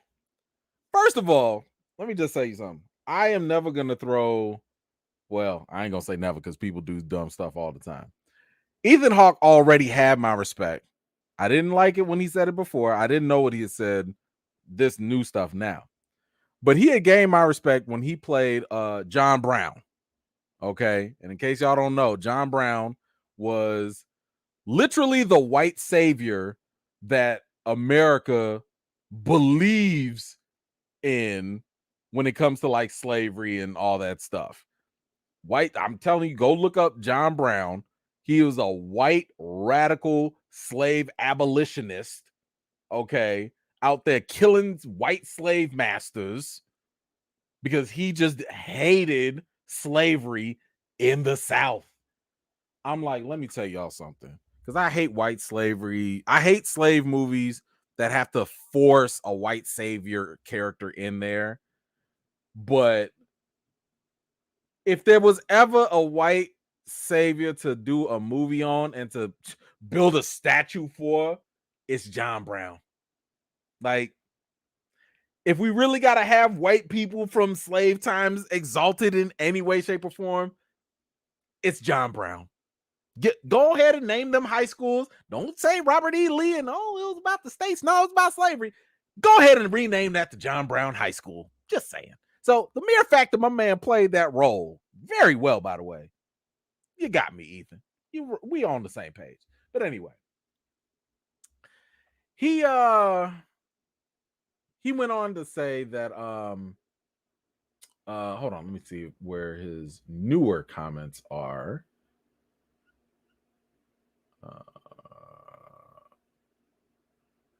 Oh, you know what? That was where his comments. Never mind. He ain't say nothing new. It was all that. That was all of it. I thought he had said something new. But no, basically what I just showed y'all was the resurfaced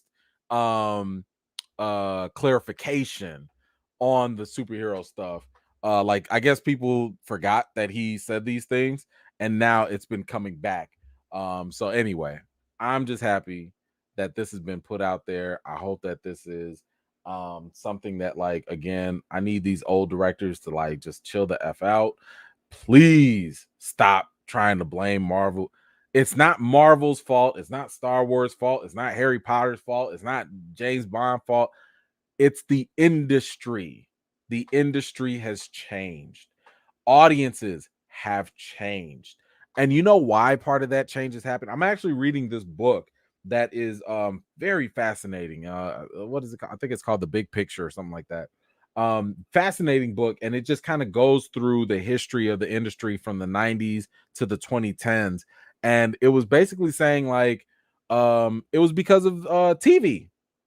TV changed. Everything has changed. Y'all remember how TV used to be? You get a couple good sitcoms here and there. You know, you get a couple good shows here and there, but the movies was the thing, right? But there was a shift. The shift happened where TV started getting better.